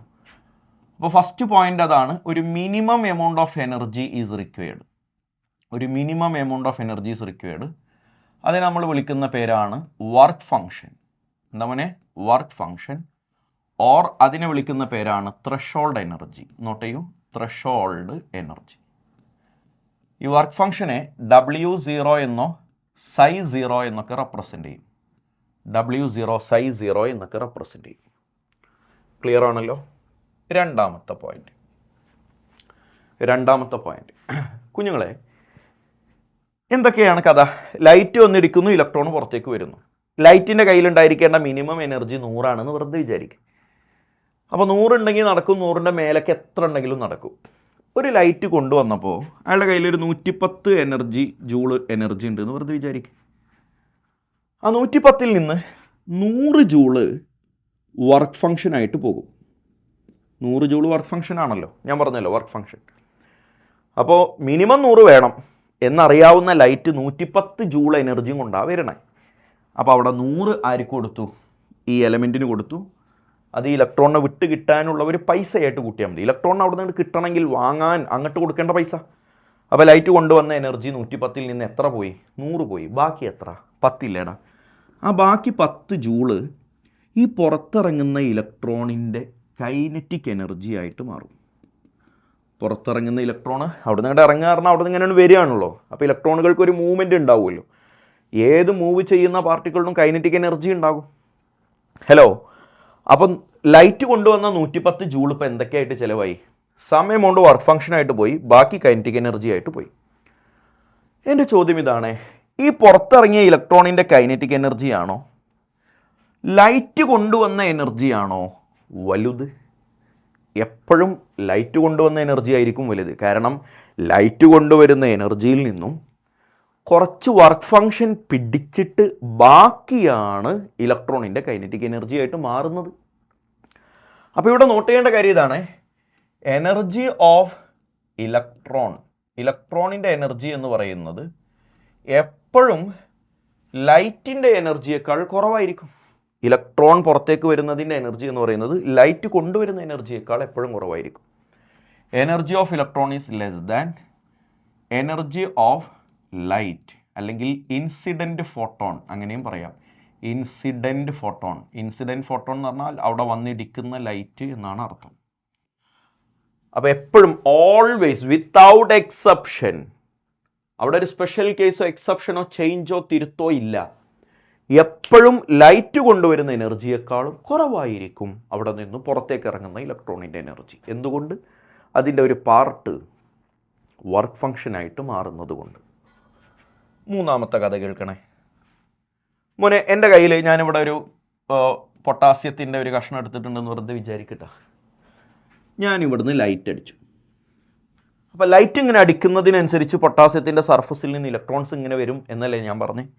അപ്പോൾ ഇവിടുന്ന് ഇങ്ങനെ ഇലക്ട്രോൺസ് പുറത്തേക്ക് ഇങ്ങനെ ചാടുന്നുണ്ട്. ഒരു 50 ഇലക്ട്രോൺ പുറത്തേക്ക് ചാടി എന്ന് വെറുതെ വിചാരിക്കും. 50 ഇലക്ട്രോൺ പുറത്തേക്ക് ചാടി. ഞാൻ ഇവിടുന്ന് അടിക്കുന്ന ലൈറ്റിൻ്റെ ഇൻറ്റൻസിറ്റി കൂട്ടി. എന്താണ് കൂട്ടിയത്? ഇൻറ്റൻസിറ്റി കൂട്ടി. ഇൻറ്റൻസിറ്റി എന്ന് മനസ്സിലാവാത്തവർ ഇങ്ങനെ കേട്ടോ, ബ്രൈറ്റ്നസ്. നമ്മൾ സ്ക്രീനിൻ്റെ ഒക്കെ ബ്രൈറ്റ്നസ് കൂട്ടൂലടാ. അപ്പോൾ നമ്മളവിടെ കെമിക്കലി ആ ബ്രൈറ്റ്നസ് കൂട്ടുമ്പോൾ ആക്ച്വലി ആ ലൈറ്റിൻ്റെ എന്താ കൂട്ടിയത്? ഇൻറ്റൻസിറ്റിയാണ് കൂട്ടുന്നത്. എടാ, ഞാൻ ഈ ലൈറ്റിൻ്റെ ഇൻറ്റൻസിറ്റി ഇങ്ങനെ കൂട്ടിയപ്പോൾ ഇവിടുന്ന് പുറത്തിറങ്ങുന്ന ഇലക്ട്രോണുകളുടെ എണ്ണം കൂടി. 50 എന്നുള്ളത് 60 70 100 എണ്ണം ഇങ്ങനെ കൂടി വരുന്നു. അപ്പോൾ എനിക്ക് മനസ്സിലായൊരു കാര്യമുണ്ട്, ലൈറ്റിൻ്റെ ഇൻറ്റൻസിറ്റി എന്ന് പറയുന്നത് പുറത്തിറങ്ങുന്ന ഇലക്ട്രോണുകളുടെ എണ്ണത്തിന് ഡയറക്റ്റ്ലി പ്രൊപ്പോർഷണലാണ്. അപ്പോൾ ലൈറ്റിൻ്റെ ഇൻറ്റൻസിറ്റി കൂട്ടിയാൽ പുറത്തിറങ്ങുന്ന ഇലക്ട്രോണുകളുടെ എണ്ണം കൂടും. മനസ്സിലായില്ലേ? അതാണ് ഞാൻ കണ്ട മൂന്നാമത്തെ കാഴ്ച. ഇനി കേൾക്കണേ മോനെ, ഞാനിടാ ഇവിടെ ലൈറ്റിൻ്റെ ഇൻറ്റൻസിറ്റി കൂട്ടണില്ല, പകരം ഞാൻ ലൈറ്റിൻ്റെ ഫ്രീക്വൻസി കൂട്ടി. ഫ്രീക്വൻസി ഇങ്ങനെ കൂട്ടി. ഫ്രീക്വൻസി കൂട്ടുക എന്ന് പറഞ്ഞാൽ എങ്ങനെ നമുക്കത് വിസിബിൾ ആവുക എന്നറിയോ നിങ്ങൾക്ക്? ഫ്രീക്വൻസി കൂട്ടുന്നതിനനുസരിച്ച് ആ ലൈറ്റിൻ്റെ കളർ ഇങ്ങനെ മാറും. മഞ്ഞ, നീല, ചുവപ്പ്, ഇങ്ങനെ പല പല നിറങ്ങളിലേക്ക് അത് മാറും. അവിടെ ചേഞ്ച് വരുത്തുന്നത് അതിൻ്റെ ഇൻറ്റൻസിറ്റി അല്ല, പകരം അതിൻ്റെ ഫ്രീക്വൻസിയാണ്. അപ്പോൾ ഞാൻ ഫ്രീക്വൻസി കൂട്ടിയപ്പോൾ ഞാൻ എന്താ ഒബ്സർവ് ചെയ്തറിയോ, നേരത്തെ 50 ഇലക്ട്രോൺ അല്ലേ പുറത്തേക്ക് ചാടിയത്, ഇപ്പോഴും 50 തന്നെ പുറത്തേക്ക് ചാടുന്നുള്ളൂ. അപ്പോൾ ഫ്രീക്വൻസി ചേഞ്ച് ചെയ്യുന്നതിനനുസരിച്ച് ഇലക്ട്രോണുകളുടെ എണ്ണം മാറുന്നില്ല, പക്ഷേ ആ പുറത്തേക്ക് ഇറങ്ങുന്ന ഇലക്ട്രോണുകളുടെ കൈനറ്റിക് എനർജി കൂടുന്നതായിട്ട് കണ്ടു. എത്ര എണ്ണം തന്നെ പുറത്തേക്ക് വരുന്നുള്ളൂ, 50 വരുന്നുള്ളൂ, പക്ഷെ വരുന്നവരുടെ സ്പീഡ് കൂടി. അപ്പം ഞാൻ മനസ്സിലാക്കിയൊരു സത്യമുണ്ട്, ഞാൻ അടിക്കുന്ന ലൈറ്റിൻ്റെ ഫ്രീക്വൻസി കൂട്ടിയാൽ പുറത്തിറങ്ങുന്ന ഇലക്ട്രോണിൻ്റെ കൈനറ്റിക് എനർജി കൂടും. അപ്പോൾ നമുക്ക് മനസ്സിലാക്കാൻ പറ്റിയ 4 പോയിന്റുകൾ ഞാനിവിടെ പറഞ്ഞു തന്നു. ഒന്നാമത്തെ പോയിന്റ് ശരിക്കൊന്ന് പഠിച്ചേ. ഒന്നാമത്തെ പോയിന്റ്, ഒരു minimum amount of energy is required. That minimum amount of energy is called work function. And the energy of the emitted electron will always be less than energy of incident photon. നമ്മൾ അങ്ങോട്ട് കൊടുക്കുന്ന ലൈറ്റിൻ്റെ intensity കൂട്ടിയാൽ ഇങ്ങോട്ട് കിട്ടുന്ന ഇലക്ട്രോണിൻ്റെ എണ്ണം കൂടും. അങ്ങോട്ട് കൊടുക്കുന്ന ലൈറ്റിൻ്റെ ഫ്രീക്വൻസി കൂട്ടിയാൽ ഇങ്ങോട്ട് കിട്ടുന്ന ഇലക്ട്രോണിൻ്റെ കൈനറ്റിക് എനർജി കൂടും. 4 പോയിന്റ് മരിച്ചാലും മറക്കരുതേ മോനെ, ഫോട്ടോ ഇലക്ട്രിക് എഫക്റ്റുമായി ബന്ധപ്പെട്ട്. കുഞ്ഞുങ്ങളെ, ഇതൊക്കെ നിങ്ങൾ നോട്ട് ചെയ്യുന്നുണ്ട് എന്നാണ് ഞാൻ മനസ്സിലാക്കുന്നത്. ഓക്കെ, എമിഷൻ സ്പെക്ട്രം പറയാനുണ്ട്. അതിനു മുമ്പ്, എമിഷൻ സ്പെക്ട്രത്തിന് മുമ്പ് ഞാൻ അടുത്തൊരു ടോപ്പിക്ക് പറയാം. Number of photons emitted per second. ഇത് നിങ്ങൾ ചിലപ്പോൾ പബ്ലിക് എക്സാം പോയിന്റ് ഓഫ് വ്യൂവിൽ പഠിച്ചിട്ടുണ്ടാവില്ല, പക്ഷേ എൻട്രൻസിന് ഈ ടൈപ്പ് ക്വസ്റ്റ്യൻ ചോദിക്കാറുണ്ട്. അപ്പോൾ ഒരു ലൈറ്റ് ഇങ്ങനെ അടിക്കുമ്പോൾ അവിടെ നിന്ന് പുറത്തേക്ക് വരുന്ന ഇലക്ട്രോണുകളുടെ എണ്ണം എങ്ങനെ കാൽക്കുലേറ്റ് ചെയ്യാം? ഒരു സെക്കൻഡിൽ എത്ര ഇലക്ട്രോൺ വരുന്നു എന്നുള്ളതാണ് നമ്മൾ കാൽക്കുലേറ്റ് ചെയ്യുന്നത്. അപ്പോൾ ക്വസ്റ്റ്യൻ ഇടുന്ന ആൾ വിചാരിക്കുന്നത് നിങ്ങൾ ഇതിനെ നന്നായി കീറി മുറിച്ച് പോസ്റ്റ്മോർട്ടം ചെയ്ത് ആലോചിച്ച് ഇക്വേഷൻസൊക്കെ ഡിറൈവ് ചെയ്ത് ഉണ്ടാക്കി ഒന്നുമില്ല. Number of electrons emitted per second എന്ന് ക്വസ്റ്റ്യനിൽ കണ്ടാൽ ഞാൻ പറയുന്ന സാധനമാണ്, കാണാതെ പഠിച്ചു വെച്ചോ. ഇതിന് ഞാൻ സ്മോൾ ലെറ്റർ n എന്ന് റെപ്രസെൻ്റ് ചെയ്യണേ. Number of electrons emitted per second, n is equal to power divided by energy. Power divided by energy, ഇതാണ് അണ്ണാക്കത്തോടെ അത് വിഴുങ്ങിക്കോ, ചെറിയ ഇക്വേഷൻ അല്ലേ, പഠിച്ചു. പവർ ബൈ എനർജി ചെയ്താൽ number of electrons emitted per second കിട്ടും. ഞാനൊരു ക്വസ്റ്റ്യൻ തരാം. എ 50 watt ബൾബ്, എഴുതൂ, 50 watt bulb emits electromagnetic wave having lambda is equal to 500 nanometer. Having lambda is equal to 500 nanometer. A 50 watt bulb emits electromagnetic wave having lambda is equal to 500 nanometer. Calculate number of photons emitted per second. Number of photons emitted per second. Emitted per second. എടാ, number of photons emitted per second കാണാൻ ഞാൻ നിങ്ങൾക്ക് equation പഠിപ്പിച്ചു തന്നു. n is equal to power divided by energy. Power ഇവിടെ ക്വസ്റ്റ്യനിൽ തന്നിട്ടുണ്ട്, 50 what ആണെന്ന് തന്നിട്ടുണ്ട്, അതാണ് പവർ. എനർജി കാണാൻ ഞാൻ നേരത്തെ നിങ്ങളെ പഠിപ്പിച്ചിട്ടുണ്ട്, hc ഡിവൈഡഡ് ബൈ ലാംഡയാണ്. That is equal to hc 20 × 10⁻²6. ഞാൻ നേരത്തെ പഠിപ്പിച്ചില്ലേ, ചൂടോടെ പഠിച്ചോ. ലാംഡ 500 നാനോമീറ്റർ ആണ്. നാനോമീറ്ററിനെ മീറ്ററിലേക്ക് മാറ്റാൻ 10⁻9 കൊണ്ട് മൾട്ടിപ്ലൈ ചെയ്തു, 2 0 കട്ടായി പോയി. അപ്പോൾ 5 × 10⁻7 എന്ന് ബാക്കിയായി. അപ്പോൾ 20/5 വരും. 20/5 4 4 × 10⁻19 എന്ന് വരും. That is the amount of energy. അതിവിടെ സബ്സ്റ്റിറ്റ്യൂട്ട് ചെയ്യാം. 4 × 10⁻19. എടാ, 50-ൽ എത്ര 4 ഉണ്ട്? 40-ൽ എത്ര 4 ഉണ്ട്? 10. 50-ലാകുമ്പോൾ 12. ബാക്കി ഒരു 2 ബാക്കി ഉണ്ടാകും. 2-ൽ എത്ര 4 ഉണ്ട്? ഇല്ല. 20-ൽ 5. അപ്പോൾ 12.5 ഇൻറ്റു താഴെ കിടക്കുന്ന 10⁻19 മുകളിലേക്ക് വന്നു, 10⁻90. യൂണിറ്റ് ഒന്നുമില്ല. കാരണം എന്താ, ഇവിടെ നമ്മൾ കാൽക്കുലേറ്റ് ചെയ്യുന്ന നമ്പറാണ്, എണ്ണമാണ്. എണ്ണത്തിന് എന്താടാ യൂണിറ്റ്? അപ്പോൾ n is equal to power divided by energy എന്നുള്ള ഇക്വേഷൻ ഉണ്ടെങ്കിൽ ടപ്പ് ആൻസർ കാണാൻ പറ്റും. പവർ ഡയറക്റ്റ് ക്വസ്റ്റ്യൻ ഉണ്ടാകും. എനർജി നമ്മൾ കാൽക്കുലേറ്റ് ചെയ്യൽ എങ്ങനെയെന്ന് പഠിച്ചിട്ടുണ്ട്. അതിന് സബ്സ്റ്റിറ്റ്യൂട്ട് ചെയ്താൽ പവർ ബൈ എനർജി നമുക്ക് കിട്ടും. അപ്പോൾ ആ ടോപ്പിക്ക് കഴിഞ്ഞു. എല്ലാവരും വൃത്തിയായിട്ട് എഴുതിയെടുത്തിട്ടുണ്ടെന്ന് വിചാരിക്കുന്നു. എഴുതിയെടുത്തിട്ടില്ലാത്തവർ 10 സെക്കൻഡ് പുറകിലോട്ട് പോയിട്ട് അത് പഠിച്ചിട്ട് തിരിച്ചു പോവാം. Emission spectrum. എടാ, ഒരു ഇലക്ട്രോണ് രണ്ടാമത്തെ ഓർബിറ്റിൽ നിന്ന് 1 വന്നു, 3 നിന്ന് 2 വന്നു, 10 നിന്ന് 6 വന്നു, 7 നിന്ന് 5 വന്നു. ഇവിടെ എല്ലാം എമിഷൻ നടക്കും. ഒരു ഇലക്ട്രോൺ 4 നിന്ന് 6 വന്നു, 5 നിന്ന് 8 പോയി, 9 നിന്ന് 10 പോയി, 1 നിന്ന് 2 പോയി. ഇവിടെ എല്ലാം അബ്സോർപ്ഷൻ നടക്കും. ഇവിടെ എല്ലാം എനർജി അബ്സോർബ് ചെയ്യപ്പെടും, ഇവിടെ എല്ലാം എനർജി എമിറ്റ് ചെയ്യപ്പെടും. അപ്പോൾ നിങ്ങൾക്ക് എന്ത് മനസ്സിലായി? എവിടെയാണ് അബ്സോർപ്ഷൻ, എവിടെയാണ് എമിഷൻ എന്ന് മനസ്സിലായി. വലുതിൽ നിന്ന് ചെറുതിലേക്ക് വരുമ്പോൾ ഹയർ എനർജി ലെവലിൽ നിന്ന് ലോവർ എനർജി ലെവലിലേക്ക് വരുമ്പോഴാണ് എമിഷൻ നടക്കുക. ചെറുതിൽ നിന്ന് വലുതിലേക്ക് പോകുമ്പോൾ, അഥവാ ലോവർ എനർജിയിൽ നിന്ന് ഹയർ എനർജിയിലേക്ക് പോകുമ്പോഴാണ് അബ്സോർപ്ഷൻ നടക്കുക. അപ്പോൾ അബ്സോർപ്ഷൻ എവിടെ, എമിഷൻ എവിടെയെന്ന് ഞാൻ പഠിപ്പിച്ചു തന്നു. ഇനി നമുക്ക് ഡീറ്റെയിൽ ആയിട്ട് പഠിക്കാനുള്ളത് എമിഷൻ സ്പെക്ട്രമാണ്. അപ്പോൾ എമിഷൻ സ്പെക്ട്രത്തിൽ എന്തായാലും ഹയർ എനർജിയിൽ നിന്നും ലോവർ എനർജിയിലേക്കാണല്ലോ വരിക. ആ എത്തുന്ന സ്ഥലം എങ്ങോട്ടാണ് എത്തുന്നത് എന്ന് നോക്കിയിട്ട് എമിഷൻ സ്പെക്ട്രത്തിന് 6 പേരുകളുണ്ട്. Lyman series, Balmer series, passion series, bracket series, fund series, Humphrey series. ഇത്രയും പേരുകൾ ഓർത്തു വെക്കണം. ഈ സീരീസിനനുസരിച്ചുള്ള എൻ ഫൈനൽ എന്താണ്? എൻ ഫൈനൽ ഇലക്ട്രോൺ എങ്ങോട്ട് എത്തുന്നു എന്നതാണ് എൻ ഫൈനൽ. പഠിക്കാൻ ഭയങ്കര എളുപ്പമാണ്, എണ്ണാൻ അറിഞ്ഞാൽ മതി. ലൈമാൻ ആണെങ്കിൽ 1, Balmer 2, passion 3, bracket 4, fund 5, Humphrey 6. അപ്പോൾ ഏതോ ഒരു എനർജി ലെവലിൽ നിന്ന് 1 വരുന്നവനെല്ലാം ലൈമാനാണ്. അപ്പോൾ ഞാനിടാ n=1 എന്ന് പറയുന്ന ഒരു ലെവൽ ഇവിടെ മാർക്ക് ചെയ്തിട്ടുണ്ട്. n=2 ഞാനിവിടെ മാർക്ക് ചെയ്യുന്നുണ്ട്, n=3 മാർക്ക് ചെയ്യുന്നുണ്ട്, n=4 മാർക്ക് ചെയ്യുന്നുണ്ട്. അങ്ങനെ അവസാനത്തതിന് n=ഇൻഫിനിറ്റി എന്നാണ് മാർക്ക് ചെയ്യുക. ഞാൻ ഈ വരക്കണ വര നോക്കിയേ. 2 ഒരാൾ 1 വന്നു, 3 വന്നു, 4 വന്നു, 5 വന്നു, അങ്ങനെ ഇൻഫിനിറ്റി വന്നു. ഈ വരകളുടെ എല്ലാം പ്രത്യേകത എന്താ? ഇവരെല്ലാം എത്തുന്നത് n=1 എത്തുന്നത് n=1 അവരെല്ലാം നമ്മൾ ലൈമാൻ സീരീസ് എന്നാണ് പേര് വിളിക്കുക. അപ്പോൾ ഇവരെല്ലാവരും ലൈമാനാണ്. ഞാനൊരു വര വരക്കാം. അത് ലൈമാൻ, ബാമർ, പാഷൻ, ബ്രാക്കറ്റ്, ഫണ്ടിൽ ഏതാണ് നിങ്ങളൊന്ന് ആലോചിച്ച് പറഞ്ഞേ. എവിടെ നിന്ന് വരുന്നു എന്ന് നോക്കണ്ടെന്ന്. എത്തിയത് എങ്ങോട്ടാടാ? n=3 n=3 വന്നാൽ അത് പാഷൻ സീരീസാണ്. മനസ്സിലായല്ലോ? അപ്പോൾ അടിസ്ഥാനപരമായി അറിഞ്ഞു വെക്കേണ്ടത് ഇതാണ്.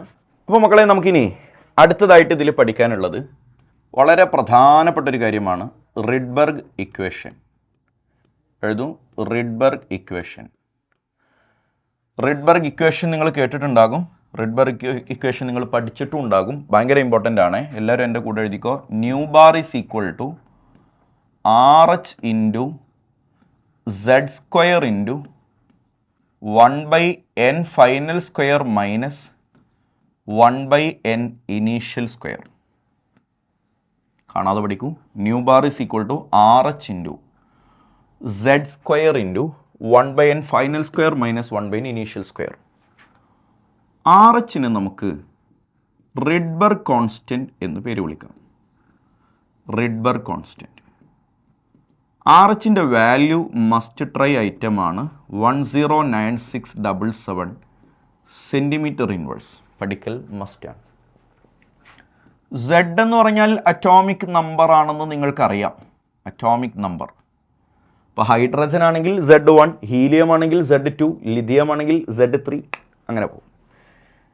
എൻ ഫൈനൽ ഒരു ഇലക്ട്രോൺ എവിടെ നിന്ന് എങ്ങോട്ട് വരുന്നു എന്ന് നോക്കുക. 5-ൽ നിന്നൊരു ഇലക്ട്രോൺ 2-ലേക്ക് വന്നാൽ എങ്ങോട്ടാണോ എത്തിയത് അവനാണ് എൻ ഫൈനൽ. എവിടെ നിന്നാണോ വരുന്നത് അവനാണ് എൻ ഇനീഷ്യൽ. ആ വാല്യൂ ഇവിടെ സബ്സ്റ്റിറ്റ്യൂട്ട് ചെയ്യണം.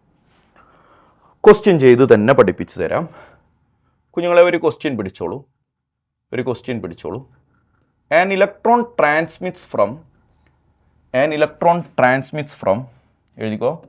An electron transmits from n is equal to 3 to n is equal to 1. n is equal to 3 to n is equal to 1. 3-ൽ നിന്ന് ഒരു ഇലക്ട്രോൺ 1-ലേക്ക് വന്നു. Calculate wave number. Wave number എത്രയാണെന്ന് calculate ചെയ്യണം. കുഞ്ഞുങ്ങളെ, ഇവിടെ element ആരാണെന്ന് പറഞ്ഞിട്ടുണ്ടോ? ഹൈഡ്രജൻ, ഹീലിയം, ലിഥിയം ഒന്നും പറഞ്ഞിട്ടില്ലെങ്കിൽ അത് ഹൈഡ്രജൻ ആണെന്ന് മനസ്സിലാക്കണം. സെഡിൻ്റെ വാല്യൂ 1 എന്ന് അസ്യൂം ചെയ്യണം. ആരാണെന്ന് സ്പെസിഫൈ ചെയ്ത് പറഞ്ഞില്ലെങ്കിൽ അത് ഹൈഡ്രജനാണ്. ന്യൂ ബാർ അല്ലേടാ ചോദിച്ചത്? Wave number RH into 1 square into 1/n final square. Final ഇയാളല്ലേ എത്തിയ സ്ഥലം. 1 square minus 1/n initial square 3 square. ചെയ്യാൻ പോണേ. RH ഇൻറ്റു 1 വിട്ടു. 1/1 മൈനസ് 1/9. ക്രോസ് മൾട്ടിപ്ലൈ മോനെ. 1 ഇൻറ്റു 9 9 മൈനസ് 1 അപ്പോൾ 8 എന്ന് വരും. Divided by 1 into 9 8/9. പിന്നെ RH ഉണ്ടാവും. 8/9 RH സെൻറ്റിമീറ്റർ ഇൻവേഴ്സ് എന്നതാണ് ന്യൂ ബാർ. അപ്പോൾ ചിലർ ചോദിക്കും, അല്ല സാറേ ഈ RH വാല്യൂ 10 96 77 സബ്സ്റ്റിറ്റ്യൂട്ട് ചെയ്യണ്ടേ? ഓപ്ഷനിൽ എങ്ങനെയാണെന്ന് നോക്കണം. ഓപ്ഷനിൽ RH വാല്യൂ സബ്സ്റ്റിറ്റ്യൂട്ട് ചെയ്തിട്ടുണ്ടെങ്കിൽ നീയും സബ്സ്റ്റിറ്റ്യൂട്ട് ചെയ്യണം. ചെയ്തിട്ടില്ലെങ്കിൽ നീ എന്തിനാടാ സബ്സ്റ്റിറ്റ്യൂട്ട് ചെയ്യണേ? അതിൻ്റെ ആവശ്യമില്ല. RH ആയിട്ട് തന്നെ എഴുതിയാൽ മതിയല്ലോ. അപ്പോൾ ആൻസറിലേക്ക് നോക്കുക. ആവശ്യമുണ്ടെങ്കിൽ സബ്സ്റ്റിറ്റ്യൂട്ട് ചെയ്യുക, ഇല്ലെങ്കിൽ വിട്ടേക്കുക. അപ്പോൾ ഡയറക്റ്റ് ഒരു ക്വസ്റ്റ്യൻ, ഏറ്റവും സിമ്പിളായിട്ടുള്ളൊരു ക്വസ്റ്റ്യൻ ഞാൻ അങ്ങോട്ട് ചെയ്ത് കാണിച്ചു തന്നാണ്. എന്നാൽ കുറച്ച് കാര്യങ്ങൾ ശ്രദ്ധിക്കാൻ വേണ്ടി ഞാൻ അടുത്തൊരു ക്വസ്റ്റ്യൻ തരാം. കാൽക്കുലേറ്റ് എഴുതൂ. കാൽക്കുലേറ്റ് വേവ് നമ്പർ അല്ല, wave length of second line of Balmer in He2+. കുറേ ഉണ്ട്, വായിച്ചേ. Calculate wave length of second line of Balmer in He2+. മോനെ എല്ലാവരും ശ്രദ്ധിക്ക്. വേവ് ലെങ്താ ചോദിച്ചേ. പക്ഷെ വേവ് ലെങ്ത് കാണാനുള്ള ഇക്വേഷൻ ഞാൻ പഠിപ്പിച്ചിട്ടില്ല. വേവ് നമ്പർ കാണാനുള്ള ഇക്വേഷനെ നമ്മൾ പഠിച്ചിട്ടുള്ളൂ. കുഴപ്പമില്ല, വേവ് നമ്പർ കാണാം. അതിൽ നിന്ന് ഞാൻ വേവ് ലെങ്ത് കാണിച്ചു തരാം. ശ്രദ്ധിക്കണേ മോനെ. ആദ്യം ക്വസ്റ്റ്യനിൽ എന്തൊക്കെ വാല്യൂ നമുക്ക് തന്നിട്ടുണ്ട് എന്നത് നമുക്ക് നോക്കാം. Second line of Balmer. മോനെ ബാമർ എന്നങ്ങോട്ട് കേൾക്കുമ്പോൾ തന്നെ അതിൻ്റെ n final is equal to 2 ആണെന്ന് തീരുമാനമായില്ലേ? ബാമർ സീരീസിൽ അങ്ങനെയാണല്ലോ, n ഫൈനൽ 2 ആണ്. അപ്പോൾ ഇനി n ഇനീഷ്യൽ തരണം. n ഇനീഷ്യൽ എത്രയാണെന്ന് കാണാൻ അറിയോ നിങ്ങൾക്ക്? ഭയങ്കര സിമ്പിളാ. ബാമർ ആണെന്ന് മനസ്സിലായപ്പോൾ n ഫൈനൽ 2 അല്ലേ? അതിലേക്ക് ഈ സംഖ്യ കൂട്ടിയാൽ മതി. അപ്പോൾ ഇവിടുത്തെ 2 + 2 അപ്പോൾ എത്ര വരും? 4 എന്ന് വരില്ലേടാ. ആ 4 ആണ് n ഇനീഷ്യൽ. ഒന്നുകൂടെ പറയുന്നു, ബാമർ ആണെന്ന് പറഞ്ഞപ്പോൾ മനസ്സിലായ n ഫൈനൽ 2 പ്ലസ് എത്രാമത്തെ ലൈനാണ് എന്ന് പറയാൻ വേണ്ടി ഉപയോഗിച്ച നമ്പർ, അത് രണ്ടും ആഡ് ചെയ്താൽ മതി. അപ്പോൾ n ഇനീഷ്യൽ കിട്ടും. In He2+. ആണെങ്കിൽ ഹീലിയം അല്ലേ? He2+ അല്ല കേട്ടോ മോനെ, He+ ആണ്. He2+ അല്ല, He+ ആണ്. ഹൈഡ്രജൻ ലൈക്ക് സ്പീഷീസ് ആണ് വേണ്ടത്. He+ ആണ്, സോറി. അപ്പോൾ Z is equal to, helium ആണെങ്കിൽ Z ഈസ് ഈക്വൽ ടു 2 ആണല്ലോ. വാല്യൂ സബ്സ്റ്റിറ്റ്യൂട്ട് ചെയ്തിട്ട് ഞാൻ ന്യൂ ബാർ കാണാം. Nu bar is equal to RH into Z square. Z എത്ര? 2ൻ്റെ square into 1/n final square. Final ഏതാ? 2, അതിൻ്റെ square 4 minus 1/n initial square. Initial ഏതാ? 4, അതിൻ്റെ സ്ക്വയർ 16. കാൽക്കുലേറ്റ് ചെയ്യണം. RH ഇൻറ്റു 4 ഇൻറ്റു 2ൻ്റെ സ്ക്വയർ 16 മൈനസ് 4 എത്രയാടാ? 16 minus 4 12 divided by 4 into 16. 4 into 16. അപ്പോൾ ഇവിടുത്തെ ഒരു 4ഉം ഇവിടുത്തെ ഒരു 4ഉം കട്ടായി പോയില്ലേടാ. ഇനി 12ലും 16ലും 4 വെച്ച് കട്ടായി പോയാൽ ഇത് 3/4 എന്നായില്ലേടാ. So the answer is 3/4 RH. 3/4 RH. ഇതാണ് എന്ത് വേവ് നമ്പർ. പക്ഷെ നിന്നോട് ക്വസ്റ്റ്യൻ ഇട്ട ആൾ ചോദിച്ചത് വേവ് ലെങ്താ, ലാംഡ. ലാംഡ കാണാൻ ഭയങ്കര എളുപ്പമാണ്. വേവ് നമ്പറിൻ്റെ റെസിപ്രോക്കൽ എഴുതിയാൽ മതി, 1/μ. വേവ് നമ്പർ കിട്ടുമല്ലോ, അതിൻ്റെ റെസിപ്രോക്കൽ എഴുതിയാൽ മതി. അപ്പോൾ ലാംഡ ഈസ് ഈക്വൽ ടു മുകളിലുള്ള കിടുതാപ്പൊക്കെ താഴേക്ക് വരും, താഴെയുള്ളതൊക്കെ മുകളിലേക്ക് വരും. 3/4 എന്താകും? 4/3 ആകും. RH എന്താകും? 1/RH ആകും. അപ്പോൾ ലാംഡ കിട്ടി. എടാ ഇനി RH വാല്യൂ സബ്സ്റ്റിറ്റ്യൂട്ട് ചെയ്യണ്ടേ? 1096/77 അത് നിങ്ങൾ സബ്സ്റ്റിറ്റ്യൂട്ട് ചെയ്യണ്ട. പകരം ഞാനൊരു ട്രിക്ക് പറഞ്ഞുതരാം. 4 സ്റ്റാർ ഇട്ട് സൂക്ഷിച്ച് വെക്കേണ്ട ട്രിക്ക്, 1/RH വാല്യൂ 912 ആംസ്ട്രങ് ആണ് എന്നങ്ങോട്ട് കാണാതെ പഠിച്ചു വെച്ചേക്ക്. 1/RH വാല്യൂ 912 ആംസ്ട്രങ് ആണെന്ന് കാണാതെ പഠിച്ചു വെച്ചോ. അപ്പോൾ ഈ 1/RH ഒരുമിച്ച് നമ്മളാണ് പഠിച്ചു. പിന്നെ നമ്മളിത് ആദ്യം 1096/77 ഡിനോമിനേറ്ററിൽ എഴുതി കാൽക്കുലേറ്റ് ചെയ്ത് ഉണ്ടാക്കുമ്പോൾ സമയം പോകും. ഇത് ഭയങ്കര എളുപ്പമാണ്. കാണിച്ചു തരാം. 4/3 × 912. നിങ്ങൾ നോക്ക്, 912 3 ഈസി ആയിട്ട് കട്ടായി പോകും. അപ്പോൾ 3 9 കട്ടായി പോയി 3. 1 ഇല്ല 0, 12 4, 304 എന്ന് വരും. 304 × 4 1200 1216 എന്ന് വരും. 1216. ശ്രദ്ധിക്കേണ്ടത് ഇതാണ്, യൂണിറ്റ് ആംസ്ട്രങ് ആയിരിക്കും. അത് ഞാൻ അവിടെ എഴുതി തന്നിട്ടുണ്ട്. യൂണിറ്റ് ആംസ്ട്രങ് ആയിരിക്കും. അപ്പോൾ ഈ ക്വസ്റ്റ്യനിൽ ഞാൻ പറഞ്ഞ പുതിയ കാര്യങ്ങളൊക്കെ ഒന്ന് റീകോൾ ചെയ്തേ. എത്രാമത്തെ ലൈനാണ് എന്ന് പറയുമ്പോൾ നിങ്ങൾ കാൽക്കുലേറ്റ് ചെയ്യേണ്ടത് ഇങ്ങനെ. ബാമർ എന്ന് പറഞ്ഞപ്പോൾ n ഫൈനൽ 2. എത്രാമത്തെ ലൈൻ എന്ന് പറഞ്ഞപ്പോൾ n initial 2, n initial 4. He2+ എന്ന് പറഞ്ഞാൽ അറ്റോമിക് നമ്പർ 2. വേവ് ലെങ്താ ചോദിച്ചേ, നമ്മൾ വേവ് നമ്പർ കണ്ടിട്ട് റെസിപ്രോക്കൽ എഴുതണം. റെസിപ്രോക്കൽ എഴുതുമ്പോൾ 1/RH വാല്യൂ 912 എന്ന് കാണാതെ പഠിച്ചു വെക്കണം. കാര്യങ്ങളൊക്കെ അല്ലേടാ? ഒരു ക്വസ്റ്റ്യൻ കൂടി പഠിച്ചോ. Calculate wave length of limiting line. ഒരു പുതിയ അറിവും കൂടി ഞാനിതിൽ ഇൻക്ലൂഡ് ചെയ്യണേ. ലിമിറ്റിംഗ് ലൈൻ ഓഫ് ബാമർ വേണ്ട, Brackett. Limiting line of Brackett. അപ്പോൾ ഇതിലെ പുതിയതായി നിങ്ങൾ പരിചയപ്പെടുന്ന വരി ഏതാടാ? ലിമിറ്റിംഗ് ലൈൻ എന്നതല്ലേ. ഞാനൊരു സത്യം പറയാം. നിന്നോട് ആരെങ്കിലും വന്നിട്ട് ലിമിറ്റിംഗ് ലൈൻ എന്ന് പറഞ്ഞാലും ലാസ്റ്റ് ലൈൻ എന്ന് പറഞ്ഞാലും സീരീസ് ലിമിറ്റ് എന്ന് പറഞ്ഞാലും മാക്സിമം എനർജി എന്ന് പറഞ്ഞാലും മിനിമം വേവ് ലെങ്ത് എന്ന് പറഞ്ഞാലും 5 കാര്യങ്ങൾ ഞാൻ പറഞ്ഞു. Limiting line, last line, series limit, maximum energy, minimum wave length. ഇതിലേത് കണ്ടാലും n ഇനീഷ്യൽ ഇൻഫിനിറ്റി ആണ് എന്ന് ഓർക്കണം. n ഇനീഷ്യൽ ഇൻഫിനിറ്റി ആണ്. അതാണ് അതിലെ ത്രെഡ്. ബ്രാക്കറ്റ് എന്ന് പറഞ്ഞാൽ n ഫൈനൽ 4 ആണെന്ന് നമുക്കറിയാലോ. n ഇനീഷ്യൽ നമുക്ക് കിട്ടി ഇൻഫിനിറ്റിയാണ്.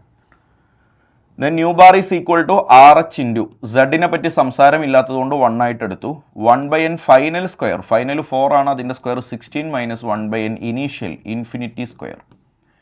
എടാ 1/∞ സ്ക്വയർ 0 ആണ്. അപ്പോൾ ഈ ടേം മൊത്തത്തിൽ അങ്ങോട്ട് ഇല്ലാണ്ടായിപ്പോൾ. 1/∞ സ്ക്വയറിൻ്റെ മൊത്തം വാല്യൂ 0 ആണ്. അത് മൊത്തത്തിൽ ഇല്ലാതായി പോകും. അപ്പോൾ നമുക്ക് nu bar is equal to RH into 1/16 എന്ന് മാത്രം വരും. എളുപ്പമല്ലേ? ചോദിച്ചത് വേവ് ലെങ്താ. അപ്പോൾ lambda is equal to 1/RH into 16. ഇതൊക്കെ റെസിപ്രോക്കലാക്കി എഴുതി. 1/RH വാല്യൂ 912 ആണെന്ന് ഞാൻ പറഞ്ഞു. ഇൻറ്റു 16 എത്രയാണെന്ന് കാൽക്കുലേറ്റ് ചെയ്യുക എന്നുള്ളതല്ലല്ലോ നമ്മുടെ ചർച്ച. നിങ്ങൾക്ക് കളി മനസ്സിലായല്ലോ. അപ്പോൾ ഇതിൽ ഞാൻ ഉദ്ദേശിച്ചത് സീരീസ് ലിമിറ്റ് ഓർ ലിമിറ്റിംഗ് ലൈനിനെ പരിചയപ്പെടുത്തലാണ്. ഇതുമായി ബന്ധപ്പെട്ട് നിങ്ങൾക്ക് പരീക്ഷയ്ക്ക് ക്വസ്റ്റ്യൻ വരും. Okay,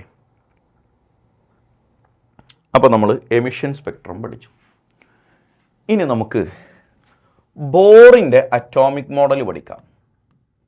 balls atomic model. Heading എഴുതുക, ബോൾസ് അറ്റോമിക് മോഡൽ. ബോറിൻ്റെ atomic model. It's only applicable for species containing 1 electron. എഴുതൂ. 1 ഇലക്ട്രോൺ മാത്രമുള്ളവർക്ക് ബോറിൻ്റെ അറ്റോമിക് മോഡൽ ആപ്ലിക്കബിൾ ആവുകയുള്ളൂ. For example hydrogen, He+, Li2+, Be3+, ഇതൊക്കെ നിങ്ങൾക്ക് ചെയ്ത് നോക്കിയാൽ മനസ്സിലാകും ഇതിലെല്ലാം ഒരു ഇലക്ട്രോണേ ഉള്ളൂ. അങ്ങനത്തെ സ്പീഷീസിൽ മാത്രമേ ബോറിൻ്റെ അറ്റോമിക് മോഡൽ ആപ്ലിക്കബിൾ ആവുകയുള്ളൂ. ബോറിൻ്റെ അറ്റോമിക് മോഡലിൽ നിങ്ങൾ പഠിക്കേണ്ട 5 ഇമ്പോർട്ടൻറ്റ് ഇക്വേഷൻസ് ഉണ്ട്.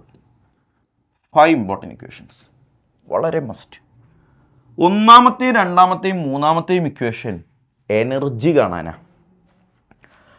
അപ്പോൾ ഒന്നാമത്തെ ഇക്വേഷൻ എഴുതിക്കോ, എന്നോട് ദേഷ്യമൊന്നും വിചാരിക്കരുത്. Energy is equal to -2.18 into 10⁻⁻18 into Z²/n² joule per atom എഴുതിയെടുക്കുക. ഇതെങ്ങനെയാണ് വർക്കൗട്ട് ചെയ്യേണ്ടത്, എങ്ങനെയാണ് നിങ്ങൾ ഇക്വേഷൻ യൂസ് ചെയ്യേണ്ടതൊക്കെ ഞാൻ പറഞ്ഞുതരാം. Equation number 2, energy is equal to -1312 Z²/n² kilo joule per mall.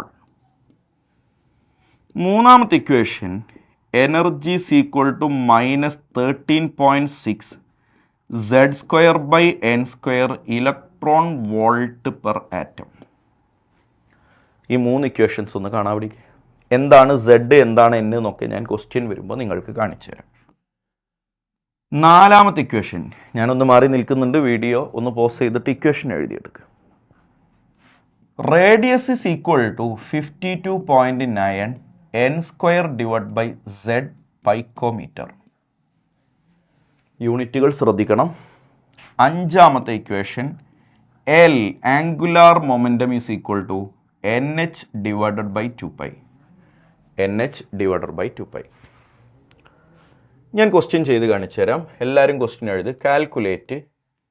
Calculate energy of electron in second orbit of hydrogen atom. Second orbit of hydrogen atom. Hydrogen ആറ്റത്തിൻ്റെ രണ്ടാമത്തെ ഓർബിറ്റിലുള്ള ഇലക്ട്രോണിൻ്റെ എനർജി കാൽക്കുലേറ്റ് ചെയ്യുക. ബ്രാക്കറ്റിൽ ഇങ്ങനെ ഉണ്ട്, in kilo joule per mole എന്ന് പറയുന്നുണ്ട്. എനർജി കാണാനുള്ള 3 ഇക്വേഷനിൽ കിലോ ജൂൾ പെർ മോളിലുള്ള ഇക്വേഷൻ ഇയാളല്ലേടാ രണ്ടാമൻ. അപ്പോൾ ആ ഇക്വേഷൻ ഞാനിവിടെ എഴുതി. Energy is equal to -1312 into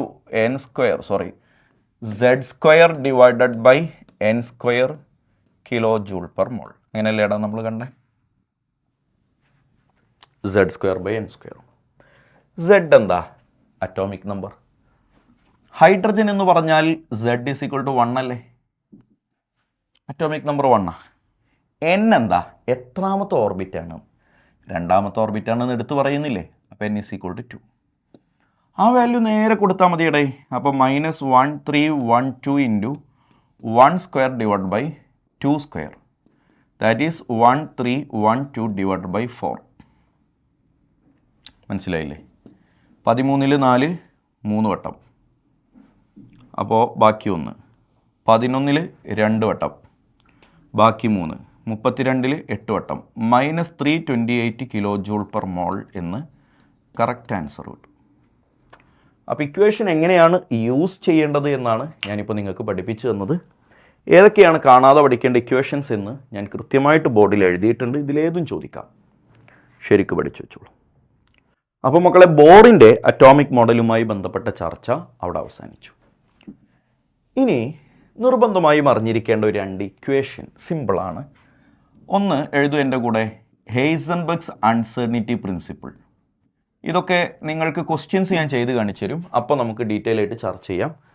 ഇപ്പോൾ ഇക്വേഷൻ മാത്രം പഠിച്ചാൽ മതി. Heisenberg's uncertainty principle.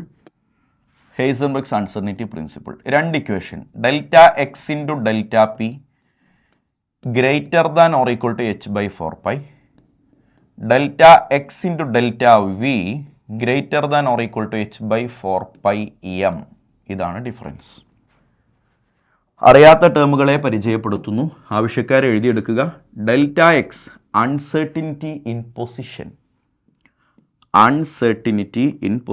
എങ്ങനെ ക്വസ്റ്റ്യൻ വരിക എന്നുള്ളത് നമ്മളെ ഡിസ്കഷൻ പാർട്ടിൽ ഞാൻ ഡിസ്കസ് ചെയ്യുന്നുണ്ട്. അൺസർട്ടിനിറ്റി ഇൻ പൊസിഷൻ മറക്കരുത്. Δp അൺസർട്ടിനിറ്റി ഇൻ മൊമെൻറ്റം, ഇത് അൺസർട്ടിനിറ്റി ഇൻ പൊസിഷൻ, ഇത് uncertainty in velocity. Greater than or equal to h/4π, ഇവിടെ h/4πm. m എന്താ? മാസ്. ബാക്കിയുള്ള ആൾക്കാരുടെയൊക്കെ വാല്യൂ നിങ്ങൾക്കറിയാം. ഒന്ന് നോട്ട് ചെയ്ത് വെച്ചേക്ക്. എങ്ങനെ ക്വസ്റ്റ്യൻ വരുമെന്ന് നമുക്ക് പിന്നീട് ചർച്ച ചെയ്യാം. കൂടെ അറിഞ്ഞിരിക്കേണ്ട മറ്റൊരാളാണ് de Broglie's wave length equation. Lambda is equal to h divided by mv. Lambda is equal to h divided by mv. De Broglie's wave length equation ആണ്. Lambda is equal to h by p അല്ലെങ്കിൽ h by mv. mv എന്ന് പറഞ്ഞാൽ m into V എന്താടാ, momentum ആണല്ലോ. അപ്പോൾ h by p ഇങ്ങനെയും പറയാം. Equation പിന്നീട് വരുന്നുണ്ട്. ഈ ചാപ്റ്ററിൽ നമ്മൾ ഇനി പഠിക്കാനുള്ള മറ്റൊരാളാണ് quantum numbers. Quantum numbers heading എഴുതുക. ക്വാണ്ടം നമ്പേഴ്സ് എന്ന് ഹെഡിങ് എഴുതും. നിങ്ങൾക്കറിയാം പഠിക്കാനുള്ള ക്വാണ്ടം നമ്പേഴ്സ് 4 എണ്ണമുണ്ട്. ഓരോരുത്തരെ നമുക്ക് പരിചയപ്പെടാം. First one principal quantum number. Principal quantum number. ഓരോ ക്വാണ്ടം നമ്പറിനെയും പരിചയപ്പെടുത്തുന്ന സമയത്ത് ഒരു ക്വാണ്ടം നമ്പർ കേൾക്കുമ്പോൾ നമുക്ക് എന്തെല്ലാം ഐഡിയകൾ കിട്ടും എന്നുള്ളത് നിർബന്ധമായും പഠിക്കണം. അതായത് ഒരു ഇലക്ട്രോണിൻ്റെ പ്രിൻസിപ്പൽ ക്വാണ്ടം നമ്പർ പറയുന്നത് വഴി ആ ഇലക്ട്രോണിൻ്റെ എന്തെല്ലാം കാര്യങ്ങൾ നമുക്ക് മനസ്സിലാക്കാം. അതാണ് ആദ്യം പഠിക്കേണ്ടത്. Principal quantum number gives idea about. എഴുതൂ, ഐഡിയ എബൌട്ട്. എന്തിനെക്കുറിച്ചെല്ലാം ഐഡിയ തരും? ശരിക്കും പഠിച്ചു വെച്ചോ.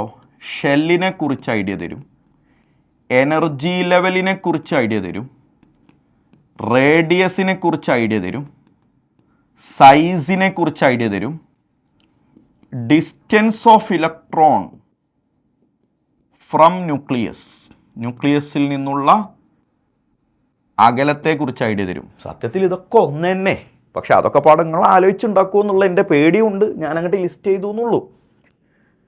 അപ്പോൾ ക്വസ്റ്റ്യനിൽ ഇങ്ങനെയാണ് വരിക. The distance of electron from the nucleus is given by. Options ഉണ്ടാകും. Principal quantum number, azimuthal quantum number, magnetic quantum number, spin quantum number. Principal quantum number. ഇപ്പോൾ പ്രിൻസിപ്പൽ ക്വാണ്ടം നമ്പർ എന്തിനെക്കുറിച്ചെല്ലാം ഐഡിയ തരും എന്നുള്ളത് മനസ്സിലായി. ഷെല്ലിനെ കുറിച്ച് തരും, energy level, radius, size, distance. എടാ നിങ്ങൾക്കറിയാവുന്ന ഷെല്ലുകൾ ആരൊക്കെയാടാ?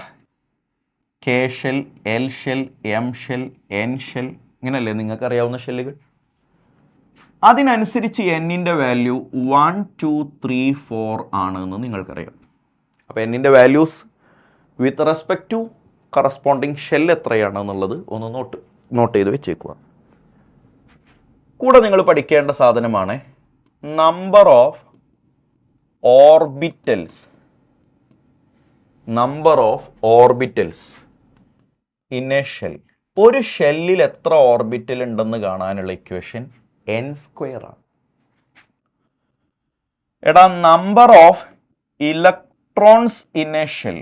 ഒരു ഷെല്ലിലുള്ള ഇലക്ട്രോണുകളുടെ എണ്ണം കാണാനുള്ള ഇക്വേഷൻ മുകളിൽ കിട്ടിയ ഇക്വേഷൻ്റെ ഡബിളാണ്. എല്ലായിടത്തും അങ്ങനെയാണ്. ഓർബിറ്റലിൻ്റെ ഇക്വേഷൻ എത്രയാണോ അതിൻ്റെ ഡബിൾ. അപ്പോൾ ഓർബിറ്റലിൻ്റെ എണ്ണം കാണാൻ n² ആണെങ്കിൽ ഇലക്ട്രോണിൻ്റെ എണ്ണം കാണാൻ 2n². ഒരു എക്സാമ്പിളായിട്ട് നമുക്ക് എം ഷെല്ലിനെ എടുക്കാം. എം ഷെല്ല് വന്നാൽ അതിൻ്റെ എന്നിൻ്റെ വാല്യൂ 3 ആണെന്ന് ഞാൻ നേരത്തെ പഠിപ്പിച്ചില്ലടാ. അപ്പോൾ എം ഷെൽ എന്ന് പറയുന്നതോടുകൂടെ n വാല്യൂ ഈസ് 3 എന്ന് നമുക്ക് മനസ്സിലായി. അപ്പോൾ എം ഷെല്ലിൽ എത്ര ഓർബിറ്റൽ ഉണ്ട്? Orbital n². ദാറ്റ് ഈസ് 3ൻ്റെ സ്ക്വയർ എത്ര? 9. എത്ര ഇലക്ട്രോൺ ഉണ്ട്? അതിൻ്റെ ഡബിൾ 2n². 9ൻ്റെ ഡബിൾ 18. അങ്ങനെ ഓരോ ഷെല്ലിലും എത്ര ഓർബിറ്റൽ ഉണ്ട്, എത്ര ഇലക്ട്രോൺ ഉണ്ട് എന്ന് കാണാൻ ഈ ഇക്വേഷൻ ഉപയോഗിച്ചാൽ മതി. ആ ഇക്വേഷനിലുള്ള n എന്താണ്? പ്രിൻസിപ്പൽ ക്വാണ്ടം നമ്പറാണ്. രണ്ടാമത് നിങ്ങൾ പഠിക്കേണ്ടത് അസിമുത്തൽ ക്വാണ്ടം നമ്പറാണ്. അസിമുത്തൽ ക്വാണ്ടം നമ്പറിനെ സ്മോൾ ലെറ്റർ L എന്നാണ് റെപ്രസെൻ്റ് ചെയ്യുക. Small letter L. Azimuthal quantum number എന്തിനെക്കുറിച്ചെല്ലാം ഐഡിയ തരുന്ന ആദ്യം എഴുത്. Gives idea about. നമ്പർ ഇട്ട് എഴുതിക്കോ.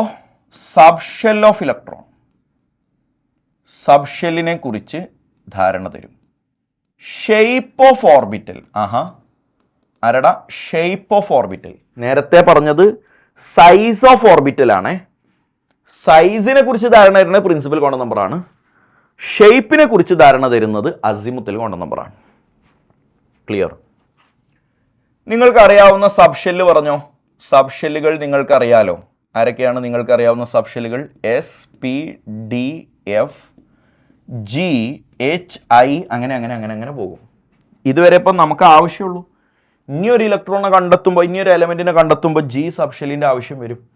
അപ്പോൾ വരാനിരിക്കുന്ന സബ് ഷെല്ലിൻ്റെ പേര് കൂടി ഞാൻ ഇവിടെ പറഞ്ഞിട്ടുണ്ട്. അതിന് കറസ്പോണ്ടിങ് ആയിട്ടുള്ള L value 0, 1, 2, 3, 4 and so on.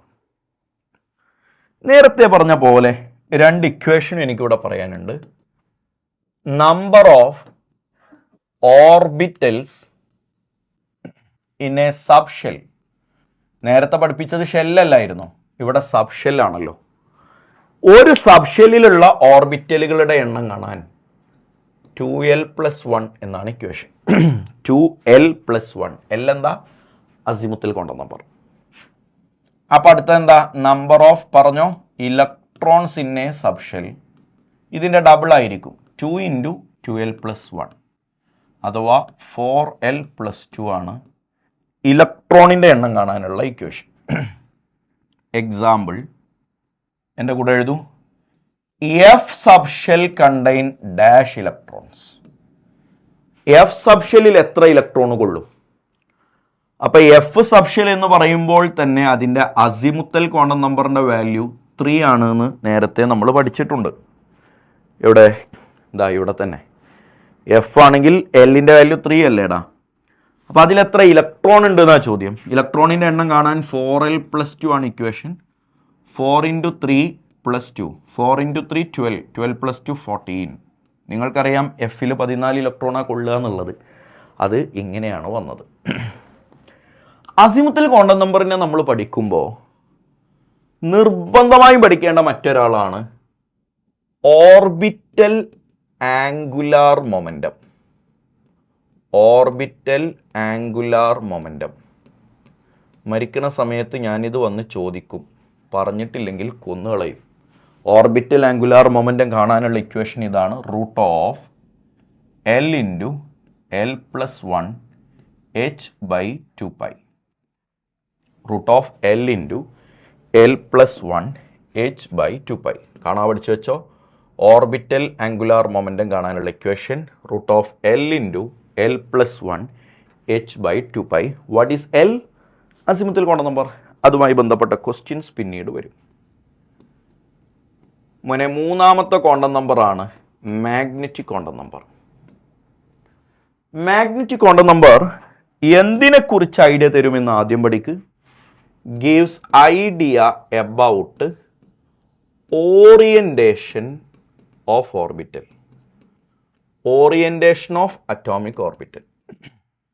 Atomic ഓർബിറ്റലിൻ്റെ ഓറിയൻറ്റേഷനെ കുറിച്ച്, സ്പേഷ്യൽ ഓറിയൻറ്റേഷനെ കുറിച്ചാണ് മാഗ്നറ്റിക് ക്വാണ്ടം നമ്പർ ധാരണ തരിക.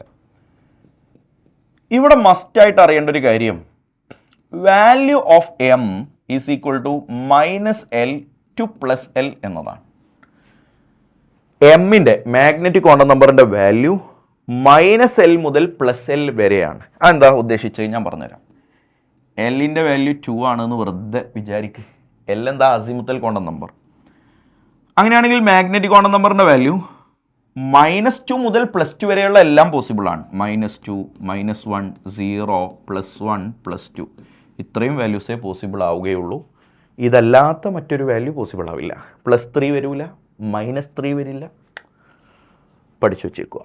അപ്പോൾ -L മുതൽ +L വരെയാണ് മാഗ്നറ്റിക് ക്വാണ്ടം നമ്പറിന് പെർമിസിബിൾ ആയിട്ടുള്ള വാല്യൂസ് എന്ന് ഓർത്ത് വെച്ചേക്കുക.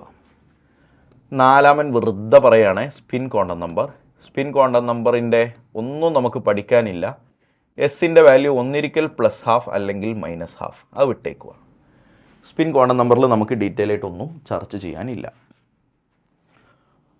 എടാ നമുക്ക് കുറച്ച് ക്വസ്റ്റ്യൻസ് ഒന്ന് ചെയ്തു നോക്കാം. ക്വസ്റ്റ്യൻസ് ഒന്ന് നോക്കിക്കേ. ഒന്നാമത്തത് റെപ്രസെൻറ്റ് അറ്റോമിക് ഓർബിറ്റൽ. ഞാൻ ഇനി പറയുന്ന അറ്റോമിക് ഓർബിറ്റലിനെ നിങ്ങൾ റെപ്രസെൻ്റ് ചെയ്യണം. എന്നിൻ്റെ വാല്യൂ 3, എല്ലിൻ്റെ വാല്യൂ 1. ആരാണ് അറ്റോമിക് ഓർബിറ്റൽ എന്നൊന്ന് ഒറ്റക്ക് റെപ്രസെൻ്റ് ചെയ്ത് നോക്കിക്കേ. എടാ മോനെ n 3 അല്ലേടാ, അപ്പോൾ 3 എന്ന് എഴുതണം. L1 വരുന്നതായിരിക്കാം അസിമുത്തൽ കോണ നമ്പർ 1 വരുന്നത് പി ഓർബിറ്റലിനാണ്. അപ്പോൾ 3p എന്നാണ് ആറ്റോമിക് ഓർബിറ്റൽ. അടുത്തത് തരാം, സെറ്റ് ആവട്ടെ. n = 7, l = 0. ആരാന്ന് പറഞ്ഞേ? n 7 ആണെങ്കിൽ 7, l 0 ആണെങ്കിൽ s. അപ്പോൾ 7s എന്നല്ലടാ വരും. ഇങ്ങനെ അറ്റോമിക് ഓർബിറ്റലിനെ റെപ്രസെൻ്റ് ചെയ്യാൻ ചോദിക്കും. ഫൈനലി ഒന്നുകൂടെ ഞാൻ തരികയാണ്. n = 6, l = 4. ഇതാരാണ്? ഇങ്ങനെ ഒരു ഓർബിറ്റലിനെ കണ്ടെത്തിയിട്ടില്ല, കണ്ടെത്താൻ പോണേ ഉള്ളൂ. n 6 ആണെങ്കിൽ 6, l 4 ആണെങ്കിൽ g ഓർബിറ്റൽ വരും, 6g അല്ലേ? l 3 വരെ ഇപ്പോൾ നിലവിലുള്ള എലമെൻറ്റുകൾക്ക് ആവശ്യമുള്ളൂ. ഇനി കണ്ടെത്താൻ പോകുന്നത് g ആണെന്ന് ഞാൻ നേരത്തെ നിങ്ങളോട് പറഞ്ഞു. ഞാനിപ്പോൾ ആ സാധനം പറഞ്ഞ എന്തിനാണെന്നറിയോ? നിങ്ങളോട് എനിക്ക് നോഡ് പഠിപ്പിക്കാൻ വേണ്ടിയിട്ടാണ്. നോഡ്, ഒരു ആറ്റത്തിൻ്റെ ഉള്ളിൽ ഇലക്ട്രോണുകളെ കാണാൻ ചാൻസ് ഇല്ലാത്ത സ്ഥലമാണ് നോഡ്. ഇപ്പോൾ ഈ ഒരു ഏരിയയിൽ ഇലക്ട്രോണിനെ കാണാനുള്ള ചാൻസ് ഇല്ല എന്ന് വിചാരിച്ചോ. അപ്പോൾ ആ ഏരിയയെ നമ്മൾ എന്താ പേര് വിളിക്കുക? നോഡ് എന്നാണ് പേര് വിളിക്കുക. ഇലക്ട്രോണിനെ കാണാൻ ചാൻസ് ഇല്ല എന്ന് നമ്മൾ മാത്തമാറ്റിക്കലി എങ്ങനെയാണ് പറയാമെന്നറിയോ? Probability to find an electron is 0. ഒരു ഇലക്ട്രോണിനെ കാണാനുള്ള സാധ്യത അവിടെ 0യാണ്, പ്രോബബിലിറ്റി 0യാണ്. അങ്ങനത്തെ സ്ഥലമാണ് നോഡ്. ഞാൻ പറഞ്ഞില്ലേടാ, probability to find an electron എന്ന് പറഞ്ഞില്ലേ, അതിനെ നമ്മൾ റെപ്രസെൻ്റ് ചെയ്യുക σ² എന്നാണ്. അപ്പം നോഡിൻ്റെ വിശേഷമാണ് അറ്റ് നോഡ് σ² = 0. എന്താണ് അപ്പോൾ σ²? σ² എന്ന് പറഞ്ഞാൽ ഒന്നുമില്ല, അതിനെ വിളിക്കുന്ന പേര് പ്രോബബിലിറ്റി ഡെൻസിറ്റി എന്നാണ്. പ്രോബബിലിറ്റി ഡെൻസിറ്റി ഒന്നുമില്ലടാ, ഇലക്ട്രോണിനെ കാണാനുള്ള സാധ്യത എന്നാണ് അതിനർത്ഥം. ഇലക്ട്രോണിനെ കാണാനുള്ള സാധ്യത 0 ആകുന്ന സ്ഥലത്തിനെയാണ് നോഡ് എന്ന് പേര് വിളിക്കുക. നോഡ് 2 ടൈപ്പ് ഉണ്ട്. ഒന്നാണ് radial node or spherical node. Radial node കാണാനുള്ള ഇക്വേഷൻ n - l - 1 ആണ്. രണ്ടാമത്തെ ടൈപ്പാണ് ആംഗുലാർ നോഡ്. ആംഗുലാർ നോഡ് കാണാനുള്ള ഇക്വേഷൻ L ആണ്. എഴുതിയെടുക്കുക. റേഡിയൽ നോഡ് കാണാനുള്ള ഇക്വേഷൻ, ആംഗുലാർ നോഡ് കാണാനുള്ള ഇക്വേഷൻ ഒക്കെ എഴുതിയെടുക്കുക. എക്സാമ്പിൾ കാണിച്ചു തരാം. ഒരു 5p ആണെന്ന് വെറുതെ വിചാരിക്കും. 5p ഓർബിറ്റൽ എത്ര റേഡിയൽ നോഡ് ഉണ്ട്, എത്ര ആംഗുലാർ നോഡ് ഉണ്ട് എന്ന് ഞാൻ കാണിച്ചു തരാം. 5pയുടെ n എത്രയാടാ? 5. l എത്രയാടാ? 1. അത് മനസ്സിലായില്ലേ? n 5 ആണെന്ന് എങ്ങനെ മനസ്സിലായി? ഇത് അവിടെ 5 എന്ന് കാണുന്നുണ്ട്. l അസിമുത്തൽ കോണ നമ്പർ 1 ആണ്, കാരണം p സബ്ഷെല്ലാണ്, p ഓർബിറ്റിലാണ് L1. Radial node കാണാനുള്ള ഇക്വേഷൻ n - l - 1. അപ്പോൾ എങ്ങനെയാ? 5 - 1 - 1 അതെത്രയാ? 5ൽ നിന്ന് 2 പോയാൽ 3. ആംഗുലാർ നോഡ് കാണാനുള്ള ഇക്വേഷൻ l എത്രയാണ്? 1. പരിപാടി കഴിഞ്ഞു. അങ്ങനെ ഏത് ഓർബിറ്റലിൻ്റെ എത്ര എണ്ണം ഉണ്ട് നോഡ് എന്നൊക്കെ ചോദിച്ചാലും നിങ്ങൾക്ക് സിമ്പിളായിട്ട് കാണാൻ പറ്റും. ഒരു ഗ്രാഫ് വെച്ച് നോഡുമായി ബന്ധപ്പെട്ട ഒരു ക്വസ്റ്റ്യൻ ചോദിക്കാറുണ്ട്. ഒരു ആക്സിസിൽ σ²ഉം മറ്റേ ആക്സിസിൽ റേഡിയസും. എന്നിട്ട് ഇങ്ങനെ ഒരു ഗ്രാഫൊക്കെ ഇങ്ങനെ തരും. നിങ്ങളെ ബേജാറാക്കാൻ വേണ്ടി ഇങ്ങനെ ഒരു ഗ്രാഫൊക്കെ തരും. ഈ ഗ്രാഫ് വെച്ചിട്ട് ഇതിലെത്ര നോഡ് ഉണ്ട് എന്നാണ് ക്വസ്റ്റ്യൻ. മോനെ ഞാൻ പറഞ്ഞുതരാം. σ² എന്താ? ഇലക്ട്രോണിനെ കാണാനുള്ള സാധ്യതയല്ലേ? ഇലക്ട്രോണിനെ കാണാനുള്ള സാധ്യത കൂടി കുറഞ്ഞ് 0 ആയി. 0 ആകുന്ന പൊസിഷൻ ഒരു നോഡാണ്. അങ്ങനെയല്ലേ ഞാൻ പഠിപ്പിച്ച്? ഇലക്ട്രോണിനെ കാണാനുള്ള സാധ്യത 0 ആകുന്ന പൊസിഷൻ നോഡാണല്ലോ. വീണ്ടും കൂടി വീണ്ടും കുറഞ്ഞു, ഇവനും നോഡാണ്. വീണ്ടും കൂടി വീണ്ടും കുറഞ്ഞു, ഇവനും നോഡാണ്. വീണ്ടും കൂടി വീണ്ടും കുറഞ്ഞ് പിന്നെ അവിടെ നിന്ന് അങ്ങോട്ട് ഫുള്ള് 0 ആണ്. ഇവൻ നോഡല്ല, നോട്ട് നോഡ്. അപ്പം ഇങ്ങനെയാണ് നിങ്ങൾ ഓർക്കേണ്ടത്. ലാസ്റ്റ് ടച്ചിങ് പോയിൻ്റ് നോഡല്ല. ഇങ്ങനെ ഒരു ഗ്രാഫ് വരികയാണെങ്കിൽ ലാസ്റ്റ് ടച്ചിങ് പോയിൻ്റ് നോഡല്ല, അതിന് മുമ്പുള്ള ടച്ചിങ് പോയിൻ്റുകൾ ഇങ്ങനെ പൊങ്ങിയിട്ട് പിന്നെ ഇവിടെ തട്ടുന്നുണ്ടോ? അപ്പോൾ ഇവിടെ 3 ടച്ചിങ് പോയിൻ്റ് ഉണ്ട്. സോ ഇവിടെ 3 നോഡാണുള്ളത്. Last touching point is not a node. അതിന് മുമ്പ് തട്ടുന്ന പോയിൻ്റുകളെല്ലാം നോഡായിരിക്കും. ക്ലിയർ അല്ലേടാ? അടുത്തതായിട്ട് നമുക്കിതിൽ സംസാരിക്കാനുള്ളത് ഒരു ചെറിയ ടോപ്പിക്കാണ്. Energy of atomic orbital. Heading എഴുതൂ, energy of atomic orbital. Atomic ഓർബിറ്റലിൻ്റെ എനർജി കമ്പയർ ചെയ്യുന്ന റൂളിനെ N+L റൂൾ എന്നാണ് പേര് വിളിക്കുക. എന്താണെന്ന് ഞാൻ പറഞ്ഞുതരാം, എല്ലാവരും ഒന്ന് എഴുതിക്കോളൂ. അതിലൊന്നാമത്തെ റൂൾ ഇതാണ്: energy of atomic orbital is directly proportional to N+L value. N+L വാല്യൂവിന് ഡയറക്ട്ലി പ്രൊപ്പോർഷണലാണ് അറ്റോമിക് ഓർബിറ്റലിൻ്റെ എനർജി. എന്താണെന്ന് ഞാൻ പറഞ്ഞുതരാം. എക്സാമ്പിൾ പിടിച്ചു വയ്ക്കേ. ഒരു 5s എന്ന് പറയുന്ന ആളും 4d എന്ന് പറയുന്ന ആളും തന്നു. ഇതിലാർക്കാണ് എനർജി കൂടുതൽ എന്ന് ചോദിച്ചാൽ നിങ്ങൾ എന്താ ചെയ്യേണ്ടത് അറിയോ? ഇതിൻ്റെ N-ഉം L-ഉം കൂട്ടി നോക്കുക. ഇതിൻ്റെ N എത്രയാ? 5. L എത്രയാ? L അസിമുത്തിൽ കോണ നമ്പർ S ആണെങ്കിൽ 0 അല്ലേ? അപ്പോൾ 5 + 0 5 എന്ന് വരും. ഇതിൻ്റെ N എത്രയാടാ? 4. D ആകുമ്പോൾ L2, 4 + 2 = 6. N+L വാല്യൂ ആണ് ഈ കാണുന്നത്. N+L വാല്യൂ ആർക്കാണോ കൂടുതൽ അയാൾക്കാണ് എനർജി കൂടുതൽ എന്നാണ് കോൺസെപ്റ്റ്. അപ്പോൾ N+L വാല്യൂ കൂടുതൽ ഇവിടെ അല്ലേടാ, അപ്പോൾ അയാൾക്കാണ് എനർജി കൂടുതൽ, 4Dക്കാണ് എനർജി കൂടുതൽ. അപ്പോൾ ഒരു ഡൗട്ട്, N+L വാല്യൂ രണ്ടിനും ഈക്വൽ ആണെങ്കിലോ? അപ്പോഴാണ് നിങ്ങൾ റൂൾ നമ്പർ 2 പോവേണ്ടത്. അപ്പോൾ റൂൾ നമ്പർ 2 എപ്പോൾ മാത്രം ഡിപ്പെൻഡ് ചെയ്യാനുള്ളതാണ്? ഇഫ് N+L വാല്യൂ സെയിം ആണെങ്കിൽ മാത്രം. ഞാൻ കാണിച്ചു തരാം. ഫോർ എക്സാമ്പിൾ, ഒരു 5pയും ഉണ്ട് 4dയും ഉണ്ട് എന്ന് വെറുതെ വിചാരിക്കുക. 5pയുടെ N എത്ര? N 5 ആണ്, L 1 ആണ്. ഇവിടെ N 4 ആണ്, L 2 ആണ്. അപ്പോൾ N+L വാല്യൂ ഇവിടെ 6, ഇവിടെയും 6. അപ്പോൾ N+L സെയിം ആണ്. ഇങ്ങനത്തെ കേസിനാണ് റൂൾ നമ്പർ 2. എന്താണ് എനർജി കാണാനുള്ള റൂൾ? ഇതാണ്: energy directly proportional to N value. Energy എന്തിന്? N വാല്യൂവിന് ഡയറക്ട്ലി പ്രൊപ്പോർഷണൽ ആണ്. അപ്പോൾ N ആയിരിക്കാം കൂടുതൽ നോക്കണം. ഇവിടെ അല്ലടാ, ഇതല്ലടാ N 5ഉം 4ഉം. അതായിരിക്കാം കൂടുതൽ, ഇയാൾക്കാണ് കൂടുതൽ, അയാൾക്കാണ് എനർജി കൂടുതൽ ഉണ്ടാവുക. അപ്പോൾ രണ്ടാമത്തെ റൂൾ നോക്കേണ്ടത് എപ്പോൾ മാത്രം N+L വാല്യൂ സെയിം ആണെങ്കിൽ മാത്രം എന്ത് ചെയ്യണം? Energy directly proportional to N value എന്നതാണ് അറ്റോമിക് ഓർബിറ്റലിൻ്റെ എനർജി കാൽക്കുലേറ്റ് ചെയ്യാനുള്ള 2 റൂളുകൾ. ക്ലിയർ ആണല്ലോ? അപ്പോൾ ഇതോടുകൂടെ ഈ ചാപ്റ്ററിലെ ഏറ്റവും പ്രധാനപ്പെട്ട ഏരിയകളെല്ലാം നമ്മൾ ഡിസ്കസ് ചെയ്തിട്ടുണ്ട്. ഇനി നമുക്ക് ഡിസ്കസ് ചെയ്യാനുള്ളത് 2 ക്വസ്റ്റ്യൻസ് ആണ്. ആ 2 ക്വസ്റ്റ്യൻസ് ഞാനൊന്ന് കാണിച്ചു തരാം. എല്ലാവരും ഒന്ന് ശ്രദ്ധിച്ച് നോക്കിക്കോളൂ. എല്ലാവരും ശ്രദ്ധിച്ച് നോക്കടാ. 2 ക്വസ്റ്റ്യൻ ഞാനൊന്ന് കാണിച്ചു തരാം. എല്ലാവരും എൻ്റെ കൂടെ എഴുതിക്കുക. Question number 1: which of the following quantum numbers are not permissible? Which of the following quantum numbers are not permissible? താഴെ പറയുന്ന ക്വാണ്ടം നമ്പറിൽ ഏതാണ് പെർമിറ്റബിൾ അല്ലാത്തത് എന്ന് പറഞ്ഞാൽ നമുക്ക് അഗ്രി ചെയ്യാൻ പറ്റാത്തത്? ഇതാ പഠിച്ചോ. N, L, M, S 4 quantum നമ്പറുകളുടെ വാല്യൂസ് 4 ഓപ്ഷനായിട്ട് ഞാൻ തരാം. 4 ഓപ്ഷൻസ്. ഇതാ പഠിച്ചോ, എൻ്റെ കൂടെ തന്നെ വാല്യൂ പഠിച്ചോളൂ.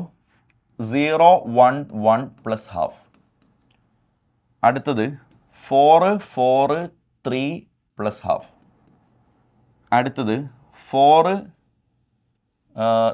3, 4 + ½ അടുത്തത് 4, 3, 2 + ½ ഇതിലേതാണ് പെർമിസിബിൾ അല്ലാത്തത് എന്നാണോ ക്വസ്റ്റ്യൻ? ഒരു കാര്യം ചെയ്യാം, which of the following set of quantum numbers is permissible എന്നാക്ക്.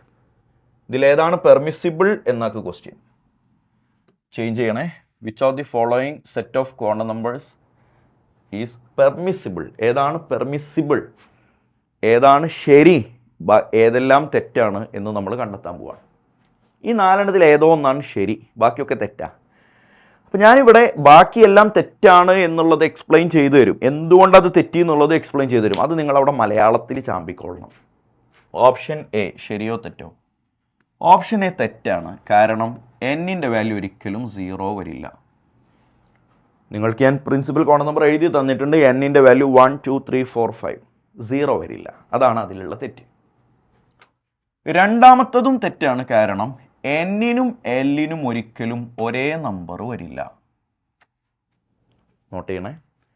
എന്നിനും എല്ലിനും ഒരിക്കലും ഒരേ നമ്പർ വരില്ല. ഇവിടെ നിങ്ങൾ നോട്ട് ചെയ്യേണ്ട മറ്റൊരു കാര്യം, maximum value of l n-1 ആണ്. അസിമുത്തൽ ക്വാണ്ടം നമ്പറിൻ്റെ മാക്സിമം വാല്യൂ പ്രിൻസിപ്പൽ ക്വാണ്ടം നമ്പറിൽ നിന്ന് 1 മൈനസ് ചെയ്തതാണ്. Maximum value of l is equal to n-1 ആണ്.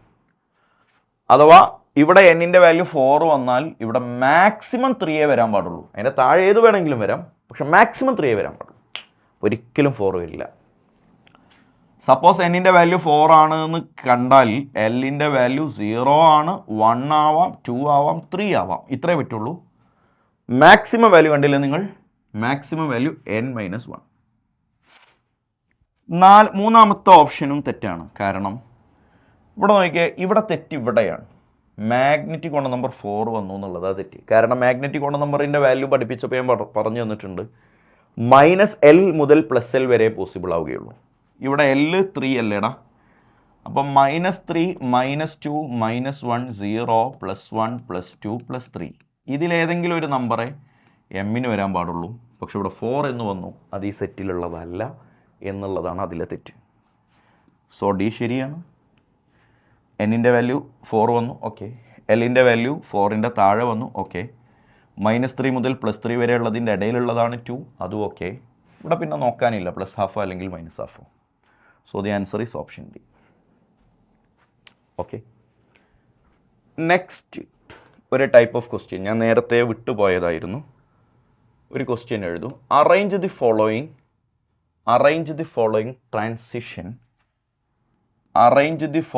Transition in the order of energy. Arrange the following transitions in the order of energy.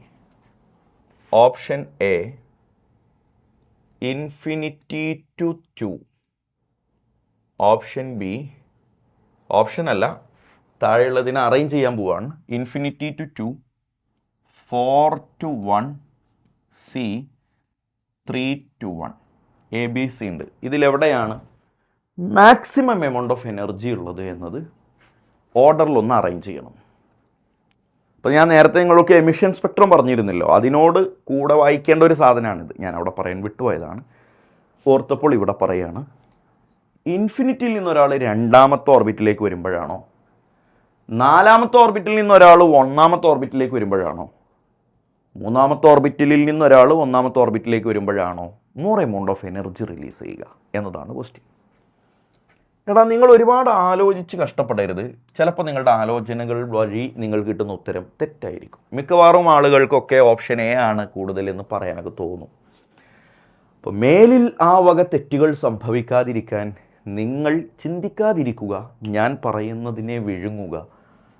Electronic ട്രാൻസിഷൻസിൽ എവിടെയാണ് energy കൂടുതലെന്ന് അറിയാനുള്ള first rule ഇതാണ്: energy inversely proportional to N final.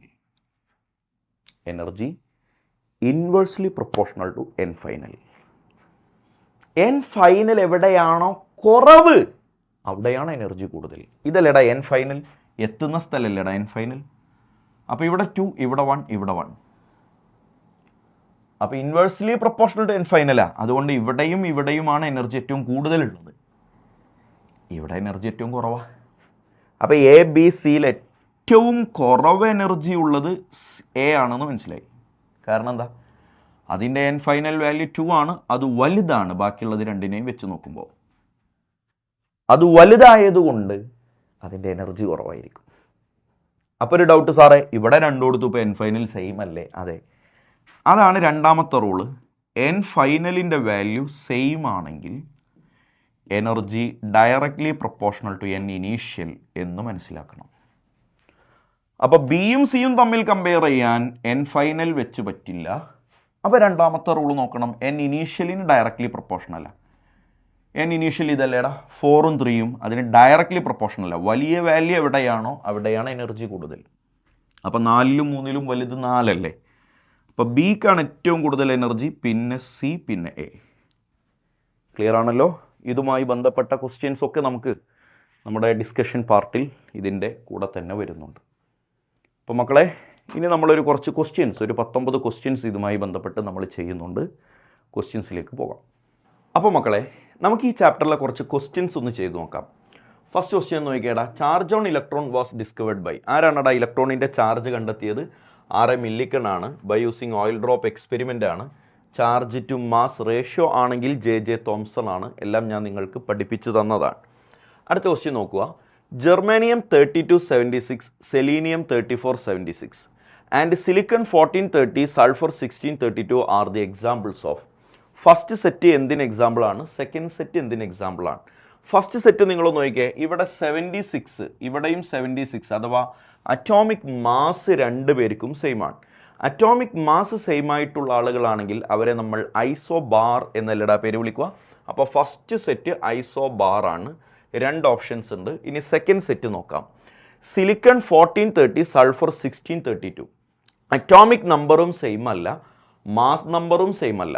അപ്പോൾ എന്തായാലും ഐസോടോപ്പും അല്ല, ഐസോബാറും അല്ല. ഇനി ഐസോടോൺ ആണോ ഐസോ ഡയാഫർ ആണോ എന്നാണ് നമുക്ക് അറിയേണ്ടത്.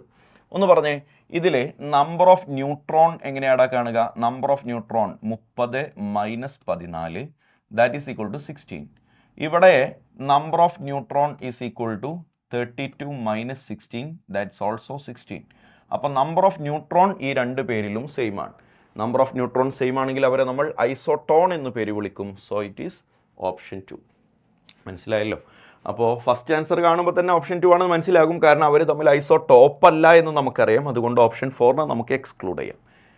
എനിവേ, നെക്സ്റ്റ് ക്വസ്റ്റ്യനിലേക്ക് പോകാം. The nitride ion in lithium nitride. ഇത് ഞാൻ നിങ്ങൾക്ക് പറഞ്ഞു തന്നിട്ടുണ്ട്. നൈട്രൈഡ് അയോൺ എന്ന് പറഞ്ഞാൽ നൈട്രജന് 3- ചാർജ് വരലാണ്.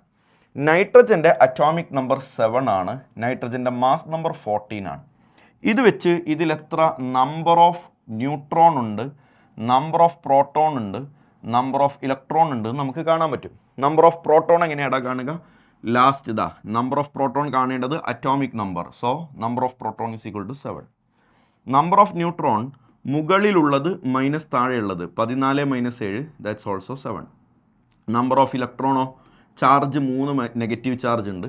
3 നെഗറ്റീവ് ചാർജിന് അർത്ഥം 3 ഇലക്ട്രോൺ അതിൽ കൂടുതലാണ് എന്നാണ്. പ്രോട്ടോണിൻ്റെ എണ്ണത്തേക്കാൾ 3 എണ്ണം കൂടുതലാണ്. So the answer is 10. അപ്പോൾ 7 പ്രോട്ടോൺ 7 ന്യൂട്രോൺ 10 ഇലക്ട്രോൺ. 7 പ്രോട്ടോണും ഉണ്ട് 10 ഇലക്ട്രോണും ഉണ്ട് എന്ന ഓപ്ഷൻ ശരിയാണ്. So the answer is option 1. ബാക്കി നിങ്ങൾ നോക്കിയാൽ മനസ്സിലാകും. ബാക്കിയൊന്നും ആൻസർ അല്ല എന്നുള്ളത് നിങ്ങൾക്ക് കാണാൻ പറ്റും. നെക്സ്റ്റ് നോക്കടാ. Splitting of spectral lines under the influence of magnetic field is called Zeeman effect. Direct question ആണ്, ഞാൻ നിങ്ങൾക്ക് പഠിപ്പിച്ചു തന്നതാണ്. A metal surface is exposed to solar radiations. ഒരു മെറ്റൽ സർഫസിലേക്ക് ലൈറ്റ് വന്നിടിക്കുന്നു. ഫോട്ടോ ഇലക്ട്രിക് എഫക്റ്റ് ആണ്. അതുമായി ബന്ധപ്പെട്ട observations. Emitted electron have energy less than a maximum value of energy depending upon the frequency of the incident radiation. എങ്ങനെയാടാ? പുറത്തേക്ക് വരുന്ന ഇലക്ട്രോണിൻ്റെ energy വന്നിടിക്കുന്ന ലൈറ്റിൻ്റെ എനർജിയേക്കാൾ കുറവാണ്. അങ്ങനെ തന്നെയല്ലേ ഞാൻ പഠിപ്പിച്ചേ? അങ്ങനെ തന്നെയാണ് പഠിപ്പിച്ചത്. വന്നിടിക്കുന്ന എനർജിയേക്കാൾ കുറവായിരിക്കും പുറത്തിറങ്ങുന്ന ഇലക്ട്രോണിൻ്റെ എനർജി. ആ എനർജി എന്തിനെ ഡിപ്പെൻഡ് ചെയ്യുന്നു? ഫ്രീക്വൻസി ഓഫ് ഇൻസിഡൻറ്റ് റേഡിയേഷൻ, വരുന്ന ലൈറ്റിൻ്റെ ഫ്രീക്വൻസിയെ ഡിപ്പെൻഡ് ചെയ്യുന്നു എന്നതും നമ്മൾ പഠിപ്പിച്ചതാണ്. 3 ഒബ്സർവേഷനിൽ ലൈറ്റിൻ്റെ ഫ്രീക്വൻസി കൂടിയാൽ പുറത്തിറങ്ങുന്ന ഇലക്ട്രോണിൻ്റെ കൈനറ്റിക് എനർജി കൂടും എന്നും ഞാൻ നിങ്ങൾക്ക് പഠിപ്പിച്ചതെന്നാണ്. So the answer is option 1. അടുത്ത ഓപ്ഷൻ 2 ഒക്കെ നോക്കിയാൽ emitted electron have energy less than the maximum value of energy depending upon the intensity of incident radiation എന്നത് തെറ്റാണ്. ഇൻറ്റൻസിറ്റിയെ ഡിപ്പെൻഡ് ചെയ്യുന്നില്ല. ഇൻറ്റൻസിറ്റി ഡിപ്പെൻഡ് ചെയ്യുന്നത് നമ്പർ ഓഫ് ഇലക്ട്രോൺ ആണ്, കൈനറ്റിക് എനർജി ഓഫ് ഇലക്ട്രോൺ അല്ല. ബാക്കി നിങ്ങൾക്ക് വെറുതെ വായിച്ചു വിടാം. Option 1 is the correct answer. A 100 watt bulb emits a monochromatic light of wavelength 400 nanometer. Calculate the number of photons emitted per second. Number of electrons emitted per second can be calculated by n is equal to power divided by energy എന്ന് ഞാൻ നിങ്ങൾക്ക് പഠിപ്പിച്ചു തന്നു. Power direct ക്വസ്റ്റ്യനിൽ തന്നിട്ടുണ്ട്. 100 watt ആണെന്ന് തന്നിട്ടുണ്ട്. Energy തന്നിട്ടില്ല, പകരം വേവ് ലെങ്ത്ത് 400 നാനോമീറ്റർ ആണെന്ന് തന്നിട്ടുണ്ട്. 400 നാനോമീറ്ററിൽ നിന്ന് നമ്മൾ എനർജി കാണാൻ പോവുകയാണ്. Energy is equal to hc/λ. hcയുടെ വാല്യൂ 20 × 10⁻⁻26. ലാംഡയുടെ വാല്യൂ 4 × 10⁻⁻7. അല്ലേടാ? നാനോമീറ്ററിനെ മീറ്ററിലേക്ക് മാറ്റാൻ 10⁻⁻9 കൊണ്ട് മൾട്ടിപ്ലൈ ചെയ്തു. ആ 10⁻⁻9ഉം ഈ 2 പൂജ്യവും തമ്മിൽ കട്ടായി പോയി. 4 × 10⁻⁷. 20 / 4 5 ആണെന്ന് നമുക്ക് മനസ്സിലായി. 20/4 10⁻⁷ 10⁻26 തമ്മിൽ കട്ടായി പോയാൽ 10⁻19. That is the value of energy. So 5 × 10⁻19. അപ്പോൾ എന്തായി? 100-ൽ എത്ര 5 ഉണ്ടടാ? 20 ഉണ്ട്. ഇൻറ്റു 10⁻19 മുകളിലേക്ക് പോയാൽ +19. That is 2 × 10⁻20. 2 × 10⁻20 is the correct answer. So the answer is option 2. Clear അല്ലേടാ? ഒക്കെ ഡയറക്റ്റ് ക്വസ്റ്റ്യൻ ആണ്. ഐ മീൻ ഇക്വേഷൻസിലേക്ക് കൊടുക്കാൻ അറിഞ്ഞാൽ മതി. അപ്പോൾ ഈ ക്വസ്റ്റ്യൻ്റെ ആൻസർ ചെയ്യാൻ നിങ്ങൾക്ക് അറിവുണ്ടായിരിക്കേണ്ടത് number of electrons emitted per second കാണാനുള്ള ഇക്വേഷനാണ്. That is power divided by energy. Next question. Ratio of the energies of 2 different radiations whose frequencies are. ഫ്രീക്വൻസിയാണ്. ഞാൻ നിങ്ങളോട് പറഞ്ഞിട്ടുണ്ട് E1 divided by E2 is equal to ν1 divided by ν2. Frequency ആണ് ചോദിച്ചത് എന്നുണ്ടെങ്കിൽ directly proportional ആയതുകൊണ്ട് ഡയറക്റ്റ് ഡിവൈഡ് ചെയ്താൽ മതി. വേവ് ലെങ്ത് ആണെങ്കിൽ λ2 ഡിവൈഡഡ് ബൈ λ1 ആണ് ചെയ്യേണ്ടത്. സോ ν1 എത്രയാണ്? 3 × 10⁻14 ആണ്. ν2 എത്രയാണ്? 5 × 10⁻14 ആണ്. അപ്പോൾ 10⁻14 10⁻14 കട്ടായി പോയി 3:5 എന്ന ആൻസർ വരും. So answer 1. Next question. Wave length in Armstrong of an emission line obtained for Li2+ during electronic transition from N2 is equal to 2 to N1 is equal to 1. മോനെ, നമുക്ക് റിഡ്ബർഗ് ഇക്വേഷൻ വേണം. റിഡ്ബർഗ് ഇക്വേഷൻ നിങ്ങൾ പഠിച്ചിട്ടുണ്ടാകും. എന്താ Rydberg equation? Nu bar is equal to RH × Z² × 1/n final square minus 1/n initial square എന്ന് ഞാൻ നേരത്തെ നിങ്ങൾക്ക് പഠിപ്പിച്ചു തന്നിട്ടുണ്ട്. RH പകരം ഇവിടെ ഓപ്ഷനിൽ അവർ R എന്നാണ് എടുത്തിട്ടുള്ളത്. അപ്പോൾ അതവിടെ നിൽക്കട്ടെ. Z² അറ്റോമിക് നമ്പറിൻ്റെ സ്ക്വയർ. ലിഥിയം 2+ ആണ് എന്ന് എടുത്തു പറയുന്നുണ്ട്. അപ്പോൾ ലിഥിയം 2+ ആണെങ്കിൽ Z3 അല്ലേടാ? ലിഥിയത്തിൻ്റെ atomic number, hydrogen, helium, lithium, അതിൻ്റെ സ്ക്വയർ വേണം. അപ്പോൾ 9 വരും. Into 1/n final square. 1/n final എത്രയാടാ? ഫൈനൽ 1ഉം ഇനീഷ്യൽ 2. അപ്പോൾ 1ൻ്റെ സ്ക്വയർ 1 തന്നെ, മൈനസ് 1/n ഇനീഷ്യലിൻ്റെ സ്ക്വയർ എത്ര? 4. ഇനീഷ്യലിൻ്റെ സ്ക്വയർ 4. അപ്പോൾ നിങ്ങൾക്കിത് 6 × 9 × 4 - 3 3/4 എന്ന ആൻസർ വരും. അപ്പോൾ ഇത് മൾട്ടിപ്ലൈ ചെയ്തേ. 9 × 3 27. 27/4 6 ആണ്. Nu bar. പക്ഷേ ക്വസ്റ്റ്യനിൽ ചോദിച്ചത് വേവ് ലെങ്ത് ആണ്. വേവ് ലെങ്ത് ആണ് ചോദ്യം എന്നുണ്ടെങ്കിൽ ഇത് തിരിച്ചിടണം അല്ലേടാ? So lambda is equal to, പറഞ്ഞോ, ഇതിൻ്റെ റെസിപ്രോക്കൽ എടുത്താൽ മതി, 4 / 27R എന്ന ആൻസർ വരും. 4 / 27R. എവിടെ answer? 4 / 27R. So the answer is option 4. Clear അല്ലേടാ? ഡയറക്റ്റ് റിഡ്ബർഗ് ഇക്വേഷനിലേക്ക് സബ്സ്റ്റിറ്റ്യൂട്ട് ചെയ്താൽ മതി. നെക്സ്റ്റ് ക്വസ്റ്റ്യൻ ഒന്ന് നോക്കിക്കേ. Next question. Wave length of a spectral line emitted by hydrogen atom in Lyman series. Lyman എന്ന് എടുത്തു പറയുന്നതോടുകൂടെ n final is equal to 1 ആണ് എന്നുള്ള കാര്യം ക്ലിയർ ആയി. അതിൻ്റെ വേവ് ലെങ്ത്തിൻ്റെ വാല്യൂ തന്നിട്ടുണ്ട്. വേവ് ലെങ്ത്തിൻ്റെ വാല്യൂ എത്രയാടാ തന്നത്? 16 / 15R എന്നാണ്. അങ്ങനെയാണെങ്കിൽ അതിൻ്റെ ന്യൂ ബാറിൻ്റെ വാല്യൂ എത്രയായിരിക്കും? ഇതിൻ്റെ റെസിപ്രോക്കൽ ആയിരിക്കുമല്ലോ. വേവ് ലെങ്ത്തിൻ്റെ റെസിപ്രോക്കലാണ് ന്യൂ ബാർ. 15 / 16R അല്ലേ? താഴെ കിടക്കുന്ന 6 മുകളിലേക്ക് വന്നു. ഇതാണ് വേവ് നമ്പറിൻ്റെ വാല്യൂ. അങ്ങനെയാണെങ്കിൽ രണ്ടാമത്തെ N2 ആണ് കാണേണ്ടത്. അതായത് എവിടെ നിന്നാണ് ഇയാൾ വരുന്നത് എന്നാണ് കാണേണ്ടത്. എത്തിയത് 1ലേക്ക് ആയതുകൊണ്ടാണല്ലോ ലൈമാൻ സീരീസ് ആയത്. അപ്പോൾ ഇനിയിപ്പോൾ അതിൽ കാണാൻ ബാക്കിയുള്ളത് എന്താ? ഇയാൾ എവിടെ നിന്ന് വരുന്നു? അപ്പോൾ നമ്മുടെ ഇക്വേഷൻ എന്തായിരുന്നടാ മോനെ? ഇതാണ് nu bar is equal to RH × Z². ഇവിടെ Z ഞാൻ മൈൻഡ് ചെയ്യുന്നില്ല, കാര്യം ഹൈഡ്രജൻ ആണെന്ന് പറയുന്നുണ്ട്. സോ Z-ൻ്റെ വാല്യൂ 1 ആണ്. Into 1/n final square minus 1/n initial square. Final എത്രയാ? ലൈമാൻ സീരീസ് ആയതുകൊണ്ട് 1 അല്ലേ? മൈനസ് 1/n ഇനീഷ്യൽ എത്ര? അതാണ് നമുക്ക് കാണേണ്ടത്, n². ഇങ്ങനെ ചെയ്താൽ കിട്ടുന്ന വാല്യൂ 15 / 16R ആണ് എന്ന് പറഞ്ഞിട്ടുണ്ട്. ക്വസ്റ്റ്യനിൽ പറഞ്ഞിട്ടുണ്ട്. അപ്പോൾ നിങ്ങൾ നോക്കിയാൽ ലെഫ്റ്റിലും റൈറ്റിലും 6 ഉണ്ട്. അവർ തമ്മിൽ വെട്ടിമരിക്കും.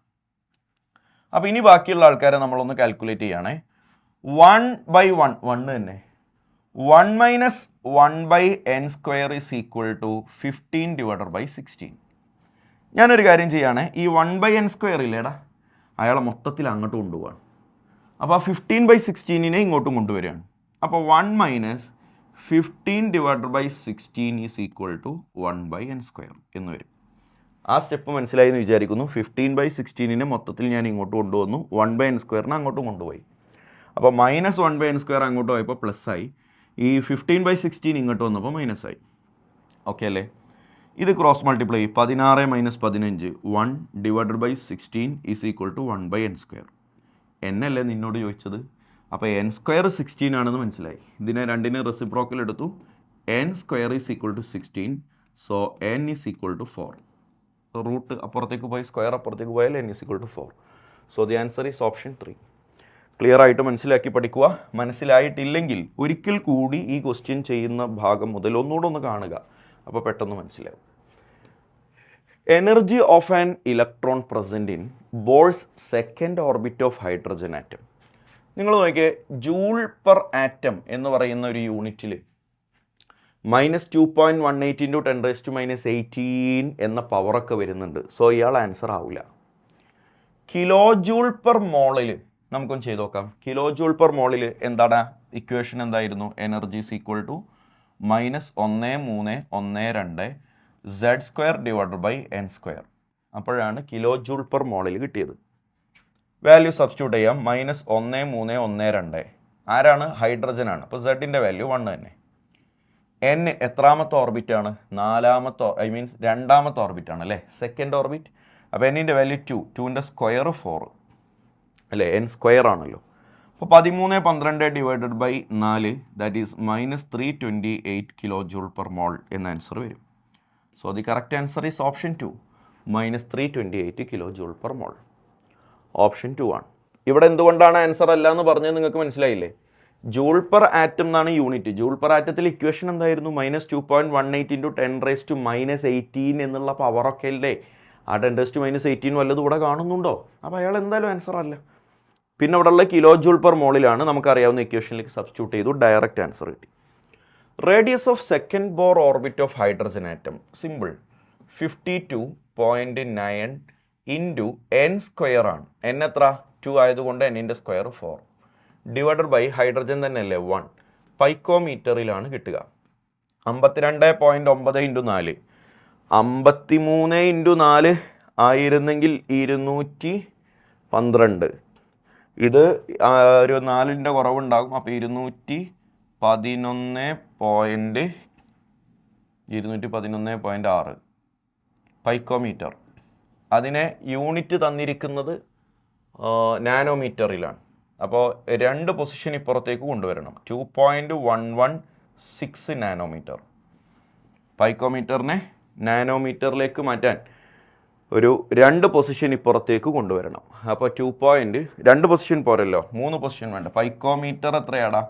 10⁻⁻12 ആണ്. നാനോമീറ്റർ 10⁻⁹ ആണ്. ഓക്കെ, അപ്പോൾ 3 പൊസിഷൻ അപ്പുറത്തേക്ക് കൊണ്ടുവരണം. 3 പൊസിഷൻ കൊണ്ടുവരണം. അപ്പോൾ 3 പൊസിഷൻ കൊണ്ടുവന്നാൽ 0.2116. അപ്പോൾ ആൻസർ നോക്ക്, 0.2116 റൗണ്ട് ചെയ്ത് 0.212 എന്നാക്കി നാനോമീറ്ററിലേക്ക് മാറി. ക്ലിയർ അല്ലേ? ഡയറക്റ്റ് ക്വസ്റ്റ്യൻ ആണ്, ഇക്വേഷനിലേക്ക് സബ്സ്റ്റിറ്റ്യൂട്ട് ചെയ്യുക എന്നുള്ള പണി മാത്രമേ ഉള്ളൂ. Which one of the following transition will have minimum wave length? എടാ, മിനിമം വേവ് ലെങ്ത് എന്നതിനെ മാക്സിമം എനർജി എന്ന് വായിക്കാനുള്ള കഴിവ് നിനക്കുണ്ടായിരിക്കണം. കാരണം energy is inversely proportional to wave length ആണല്ലോ. അപ്പോൾ വേവ് ലെങ്ത് കൂടുതലാണെങ്കിൽ എനർജി കുറവാണ്, അല്ലെങ്കിൽ വേവ് ലെങ്ത് കുറവാണെങ്കിൽ എനർജി കൂടുതലാണ്. ഇവിടെ മിനിമം എനർജി എന്നാ പറഞ്ഞത്. അപ്പോൾ മാക്സിമം മിനിമം വേവ് ലെങ്ത് എന്നാ പറഞ്ഞത്, മാക്സിമം എനർജി എന്നാണ് അതിനർത്ഥം എന്ന് മനസ്സിലാക്കണം. ട്രാൻസിഷൻസിൽ ആർക്കാണ് എനർജി കൂടുതൽ എന്ന് കാണാൻ ഞാൻ നിങ്ങൾക്ക് റൂള് പഠിപ്പിച്ചു തന്നിട്ടുണ്ട്. Energy inversely proportional to N final. N ഫൈനലിൻ്റെ വാല്യൂ എവിടെയാണോ കുറവ് അവിടെയാണ് എനർജി കൂടുതൽ. ഇതൊക്കെയാണ് N final. N1 N2 N1 N1. അപ്പോൾ എൻ ഫൈനൽ ഏറ്റവും കുറയണം, അപ്പോഴാണ് മാക്സിമം എനർജി ഉണ്ടാവുക. അതുകൊണ്ട് 3 ഞാൻ കട്ട് ചെയ്ത് ഒഴിവാക്കി, കാരണം അവിടെ N2 ആണ്, ബാക്കി എല്ലായിടത്തും N1 ആണ്. അപ്പോൾ N1 I mean N final same ആണെങ്കിൽ rule number 2 energy directly proportional to N initial, അങ്ങനെയാണ് പഠിപ്പിച്ചത്. അപ്പോൾ എൻ ഇനീഷ്യൽ വലുത് ഏതാന്ന് നോക്കിയാൽ മതി. ഇവിടെ എൻ ഇനീഷ്യൽ 4, ഇവിടെ എൻ ഇനീഷ്യൽ 2, ഇവിടെ initial 3. So the answer is 1. അപ്പോൾ രണ്ട് കാര്യങ്ങൾ, ഒന്ന് ഈ റൂൾ ഓർക്കുക, മറ്റൊന്ന് മാക്സിമം എനർജിയാണ് നമ്മൾ കണ്ടത്, ക്വസ്റ്റ്യനിലുള്ളത് മിനിമം വേവ് ലെങ്ത് എന്ന രണ്ടും ഒന്നാണ് എന്ന് മനസ്സിലാക്കി വെക്കുക. Equation corresponding to the wave number of spectral line in the Brackett series. എന്താണ് വേവ് നമ്പർ കാണാനുള്ള equation? Nu bar is equal to RH into 1/n final square minus 1/n initial square. ഇതല്ലേ വേവ് നമ്പർ കാണാനുള്ള equation? നമുക്കറിയാം Brackett series ആണോ n ഫൈനലിൻ്റെ value 4 ആണ് അല്ലേ? അപ്പോൾ നമ്മുടെ ഇക്വേഷനിൽ എൻ ഫൈനൽ ഈ ടേമിൽ 1/4² എന്ന് വരണം.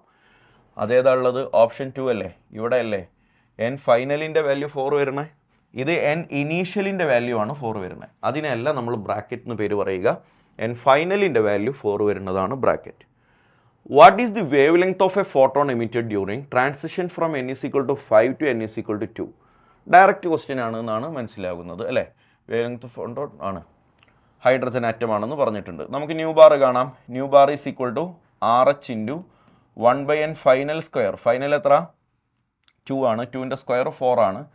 മൈനസ് 1/n ഇനീഷ്യൽ സ്ക്വയർ 25 ആണ്. അപ്പോൾ ക്രോസ് മൾട്ടിപ്ലൈ ചെയ്യണം. 25ൽ നിന്ന് 4 പോയാൽ ബാക്കി 21 ഉണ്ടാകും. ഡിവൈഡ് ബൈ 4 × 25 100 ആയിരിക്കും RH. ഇതാണ് nu bar. So lambda is equal to 100 divided by 21 into RHൻ്റെ റെസിപ്രോക്കൽ 1/RH. 1/RHൻ്റെ വാല്യൂ കാണാതെ പഠിക്കണമെന്ന് ഞാൻ നിങ്ങൾക്ക് പഠിപ്പിച്ചു തന്നിട്ടുണ്ടായിരുന്നു. 21 ഇൻറ്റു 912. 912 ഇത് നിങ്ങൾ കാൽക്കുലേറ്റ് ചെയ്ത് നോക്കൂ. 912ൽ എത്ര 21 ഉണ്ട് നോക്കുക, ഇൻറ്റു 100 ചെയ്യുക. ഇതിലേതാണ് ആൻസർ എന്നുള്ളത് നിങ്ങൾ നോക്കുക. അപ്പോൾ 434 476 ഇതിലേതെങ്കിലും ഒന്നായിരിക്കും ആൻസർ വരിക. അതേതാ വരണേ എന്നുള്ളത് നിങ്ങൾ കൃത്യമായിട്ട് കാൽക്കുലേറ്റ് ചെയ്ത് തന്നെ നോക്കുക. ത്രെഡ് ഞാൻ പറഞ്ഞു തന്നിട്ടുണ്ട്. According to Bohr's theory angular momentum of an electron in the 4th orbit L is equal to NH divided by 2π. 4th orbit ആണെന്ന് പറയുന്നുണ്ട്. 4H divided by 2π. അങ്ങനെ ഓപ്ഷനിൽ ഉണ്ടോ എന്ന് നോക്കുക. അങ്ങനെ ഓപ്ഷനിലില്ല. അപ്പോൾ 4ഉം 2ഉം കട്ടായി പോയാൽ 2H divided by π എന്ന് മാത്രം ഓപ്ഷനിൽ ഉണ്ടോ നോക്കുക. ഉണ്ട്. So the answer is option 2. Direct question ആണ്, ക്ലിയർ ആണ്. Uncertainty in the velocity of a particle of mass എത്രയാണെന്ന് പറഞ്ഞിട്ടുണ്ട്. What is the uncertainty in position? എടാ അൺസർട്ടനിറ്റി ഇൻ വെലോസിറ്റിയും അൺസർട്ടനിറ്റി ഇൻ പൊസിഷനും തമ്മിൽ കണക്റ്റ് ആകുന്ന ഇക്വേഷൻ ഇതാണ്. Delta x into delta v greater than or equal to h/4πm. ഇതിൽ delta x ആണ് നിന്നോട് ചോദിച്ചത്, uncertainty in position. So that is h/4πm into delta V. അപ്പോൾ h ആയിട്ട് 6.626 ഇൻറ്റു 10⁻³ എന്നുള്ള വാല്യൂ സബ്സ്റ്റിറ്റ്യൂട്ട് ചെയ്തു. ഇവിടെ 4π അങ്ങനെ തന്നെ എഴുതി. മാസ് ക്വസ്റ്റ്യനിൽ തന്നിട്ടുണ്ട്. 6.626 into 10⁻28. 6.626 into 6.626 into 10⁻28 into uncertainty in velocity 10⁻6 ആണെന്നും തന്നിട്ടുണ്ട്. കാണുമ്പോൾ ഇനി ബാക്കി വെട്ടാനുള്ളതൊക്കെ വിട്ട് ഭയങ്കര സിമ്പിളാണ്. 6.626 രണ്ടെണ്ണം പോയി. 10⁻28ഉം 10⁻6ഉം 10⁻34. സോ ഇവനും പോയി. ബാക്കി 1/4π എന്ന് മാത്രമല്ലേ ഉണ്ടാവുള്ളൂ. 1/4π. So the answer is option 4, 1/4π. Clear അല്ലേ കുഞ്ഞുങ്ങളെ? ഭയങ്കര സിമ്പിളാണ്, ഡയറക്റ്റ് ക്വസ്റ്റ്യൻ ആണ്. ഇക്വേഷൻ അറിയുക എന്നുള്ളത് മാത്രമാണ്. Cricket ball of mass 0.5 kilogram ഈസ് moving with velocity 100 m/s. Wavelength, de Broglie's wave length equation h/mv. h എത്ര? 6.6 into 10⁻34 divided by mass of cricket ball 0.5 ആണ്. വെലോസിറ്റി എത്രയാടാ? 100 m/s ആണ്. So that is 6.6 into 10⁻34 divided by 50 എന്ന് വരും. അപ്പോൾ 1/50 എന്ന് പറഞ്ഞാൽ മുകളിലുള്ള വാല്യൂവിനെ ഡബിൾ ആക്കിയിട്ട് ഒരു 10 കൊണ്ട് ഡിവൈഡ് ചെയ്താൽ മതി. സോ നിങ്ങൾ കാൽക്കുലേറ്റ് ചെയ്താൽ ആൻസർ 3 എന്ന് കിട്ടും. 6.6ൻ്റെ ഡബിൾ വരുന്ന ഒരേ ഒരു ഓപ്ഷനേ ഉള്ളൂ, 13.2. ആ 13.2 ഉള്ള വേറെ ഓപ്ഷൻസ് ഒന്നുമില്ല. അപ്പോൾ പിന്നെ കൂടുതൽ കാൽക്കുലേറ്റ് ചെയ്താൽ നോക്കണ്ട, പെട്ടെന്ന് കിട്ടും. അപ്പോൾ നിങ്ങൾക്ക് ഇതൊന്ന് കാൽക്കുലേറ്റ് ചെയ്ത് നോക്കാം. നോക്കിയാലും ഇതേ ആൻസറാണ് കിട്ടുക. Set of quantum numbers not applicable for an electron. ഒരു ഇലക്ട്രോണിന് ആപ്ലിക്കബിൾ അല്ലാത്ത ക്വാണ്ടം നമ്പർ 2 0 0 മൈനസ് ഹാഫ്. തെറ്റൊന്നും കാണുന്നില്ല. 3 1 2 ഇത് തെറ്റാ. കാരണം എന്താ? ഇത് മാഗ്നറ്റിക് ക്വാണ്ടം നമ്പറാണ്. മാഗ്നറ്റിക് ക്വാണ്ടം നമ്പറിൻ്റെ വാല്യൂ -L to +L ആണെന്ന് ഞാൻ പറഞ്ഞു തന്നിട്ടുണ്ട്. എടാ -L ഇവിടെ എത്രയാ? 1 ആണ്. അപ്പോൾ അതിൻ്റെ മൈനസ് വാല്യൂ മുതൽ അതിൻ്റെ പ്ലസ് വാല്യൂ വരെയുള്ള വാല്യൂസ് മാത്രമേ മാഗ്നറ്റിക് ക്വാണ്ടം നമ്പറിന് പോസിബിൾ ആവുകയുള്ളൂ. So that's wrong. -1 0 +1 മാത്രമേ ഈ വട്ടത്തിനകത്ത് വരാൻ പാടുള്ളൂ. ഇവിടെ പ്രശ്നങ്ങൾ കാണുന്നില്ല, അവിടെയും പ്രശ്നങ്ങൾ കാണുന്നില്ല. So answer B. What is the orbital angular momentum of an electron in F orbit?